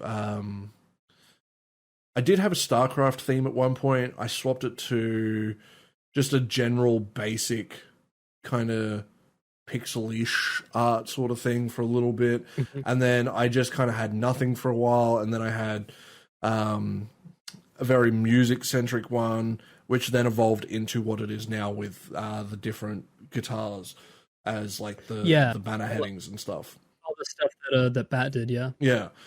Shout out to Bat. Shout out to Bat. She's super funny. She's fantastic. She doesn't. But Bat is super funny. She used to stream a little bit, but her laptop is trash. Because she's just so fucking funny. Oh, I'm like when Bat's active, I'm like, okay, it's gonna be a good day in the Discord. You should have been there when she first joined in. It was the funniest shit. Oh right? yeah, she was such a sweetheart, right? Because you know she was a lot younger than she is now. But after hanging out with me and Pixel so much, like, and this happens to a lot of people. And I got a quick little side story to go along with this as well. She never used to swear. And then now she's like, fucking cunts, this is bullshit. You know, I want to give a shout out to a good friend of mine named Teddy Rugby, who I used to play a lot of StarCraft with back in the day. And he nearly got kicked out of his cousin's wedding because he started saying the word cunt so much because of me. Oh, no. That even to this day, if we catch up, he still brings that story up, and I lose my shit every time. Because he's like, I fucking hate you so much, dude. Because he got in so much trouble for it. Because Americans, like, especially, I feel like it doesn't days, sound good. It doesn't sound good. I try it out. I go in the backyard and I just try out the word a few times. It doesn't sound good coming out of my mouth. It's just something about it. Like it is a very English Australian sort of thing to say. If you hear someone from say South Africa or New Zealand say it, it's the funniest shit to me. Yeah, because they're naturally got like this higher pitched thing going on with their accent, so it just sounds funny. It's kind of like a bit more nasally. Yeah. It's like just ever so slightly. Yeah, and it's like just enough to make it sound a little funny. Like it'll make me laugh every time I hear it. Whereas when an American says it, it never has the impact. I think it's because Americans are so scared to say everything. It. No, well, that too. It's like we're scared to say it because it's like you're not allowed to say that one. It's like the worst swear word there is. Yeah, but like also I feel like American English is kind of like sing-songy. Because like when you see someone that like kind of speaks in a monotone voice like this and they don't really fluctuate their voice, it sounds a lot different than like me talking to you now, where like there's a lot of inflection on different words and whatnot, and it's like a bit more sing-songy, where it's like you can kind of slow down the words and then speed them up a little bit to like kind of emphasize different little points. So it's you know, it's a very sing-songy version of English, at least in my opinion. And to bring it round to actually something important, how much do you think? How can I phrase this question properly? I was about to say what if any, because I've been watching too much of the Amber Depp Johnny. Oh yeah. Amber Depp. Shout out to my boy Johnny. Yeah, he won. He didn't shit the bed because he's actually a good person. But a very slight thing. Did you see that Celebrity Net Worth Tracker updated Amber Heard's net worth to negative 13 million? Oh, it's fucking gold. Such shit. She was at like I think it was like 2.5 million, and then like right after the trial, everybody went to go check, and it just said negative 13 million dollars. And I was like, it sucks for you. Yeah, damn. It's nice knowing I have more money than a celebrity with my negative $10 yeah, dude, in my bank account. It'll make me feel real nice. But when it comes to inflection and, you know, kind of phrasing and talking, how much weight do you think that carries when it comes to streaming? Say, for someone who doesn't, say, use a camera, because sometimes I do, sometimes I don't personally, but if you're new out there, in your opinion, how much more important is it to express yourself with your voice rather than, you know, expression through physicality, movements, and things like that? So I have two trains of thought on this. And my first one is that I don't think it matters at all. And I don't think it matters, and I don't think it should matter. Because, and there's obviously like a bit of give and take depending on the person and like the viewer and who comes into your stream and stuff. But if you are a person who generally talks in a very monotone and a very relaxed thing, if you go to your streams and you're like, I'm the biggest fucking hype beast out there, fucking supreme, wearing all this shit, and like trying to be like the biggest hype beast, going like, oh, like every time you get like a kill on Fortnite or something, that's not sustainable. You're going to not be able to keep that up. You're not going to grow because people are going to come in and they're going to be like, hell yeah, hype beast time, because those are the people that are going to stay. And then the moment that you kind of take that facade down, those people aren't going to want to stay, you know? So it's like, if you're forcing yourself to, or like, this is a thing that I did for a long time. I tried to be like a really chill and relaxed streamer for a long time. This is like when I first started streaming, I was like, man, I really like cozy streams. I really like these intimate little cozy nooks that I kind of find myself in. One of the very first streamers that was like, he started streaming like pretty much the exact same time. We both reached affiliate within like 2 weeks of each other. He was like super cozy streamer. He doesn't stream anymore. But he was like super cozy. He played a little bit of Mario Kart, played some Animal Crossing. He was doing a lot of the same stuff as I was. And I was like, man, he seems to kind of have this shit figured out. So I was like kind of trying to figure out what I was doing with my stream. And I was like, I'm going to try to be cozy for a little bit. But I don't know, Karlec, if you know this, but I'm not, that's not me. That's not me at all. I'm fucking like hyper focused and ADHD and like probably definitely autistic. And like, I can't fucking be cozy. I can't be cozy streamer for 4 hours. I can't fucking do it. So like when people would come in and like I would just be fucking hyper that day, they'd be like, yo, this is like a bit much. And I'm like, I know, I'm sorry. It's just how I am today. And it's like, you've got to be you. Yeah. You can't go in like if I were to just suddenly switch up my content and just start being like the next Pokimane or like a fucking, and I know how much you love Pokimane, Karlec. At least she's not Amaranth. I like her a lot more than I like Amaranth. But if I were to go in and I was like to start like trying to be a cozy gamer, I think everybody would think there's something wrong with me. You know, we'd be like, very confused. There are days because I'll reference like a stream or two ago. I was just like, I didn't sleep well. It was a lot more of a calm stream where I was just like, hey guys, we're just going to chill out and like do some grinding on Final Fantasy. We're just going to chill out and grind. And like Sean legitimately asked like, are you okay? Like, what's going on with you? Why are you not like fucking yelling and being generally just weird, hyper and weird? And like Valk said it too. Like I think even Chewy was kind of like, "Hey man, like you like all right?" And I was like, "Yeah, I'm just tired." Because it's like when it comes to like inflecting your voice and stuff, I think it is important, especially for people with like no like PNG tuber, no VTuber, no nothing that kind of like has like a semblance of a person there for like people to look at. I think it's much more important in those cases. But as far as like speaking, you have to do it naturally. Yep. If you're trying to force it in any way, it's not sustainable. Awesome. All right, I think we're going to wrap up there because otherwise we're going to go for another fucking 5 hours. I mean, shit, dude, I could go fucking all night. So could I. maybe part two of all the maybe part 2 of all the other shit we didn't get to. Oh, definitely. I'm definitely down to do another part. So I don't know how often I'm going to release these guys. I hope you enjoyed. Please go check out EGoblin. One last time, where can they find you?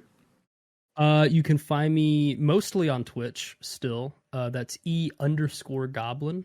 When you see all the purple fucking word art and stuff, you'll know that you saw me. You find me on YouTube, and if you can't find me on either of those, you can find me in the description below. Yes, you can. And links to all the other shit that I talked about as I remember it. I will probably forget, and then someone will be like, "Hey, you said you were going to link this streamer, and you didn't put it there." I'll be like, "Yeah, well, there you go. I did." Yeah, we'll reply to you in the comments. We'll be vigilant about that. The all like 3 people who view this: me, you, and your wife. Yeah, and maybe Sean while he's at work. Right, Sean, if you listen to this part, this specific part, a little pee pee poo poo boy in the comments, and then that way we know you listen to it. Yeah, all in caps too. Like, it has to be all in caps too. Say, "I'm a little pee pee poo poo boy," and then also, you could do the funny Reddit joke where you say, "Thanks for the gold, kind stranger," and then you little tip your fedora.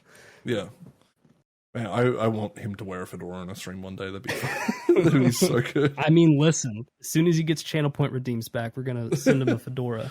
I had all those points. Address. Actually, I think I used all my points on hydrates and like dumb shit. So did I. Yeah. Just to piss him off. Yeah, as soon as he announced that he was getting rid of affiliate again, I just dumped all my fucking points into like sound alerts. Actually, no, I think I kept doing that stupid pufferfish one. Yeah. That's right. Yeah. Every time, as soon as I had enough points, I just immediately got it. Yeah. But anyway, thanks so much for watching, guys. I will see you in the next one. We're going to continue to have other small streamers that I know. If you would like to be a part of this, please let me know in the comments below. I will have my Discord username ad thing down below, so feel free to add me to chat to me. Otherwise, you can hit me up on Twitter, and that's about the only way you're going to get in contact with me. Bye!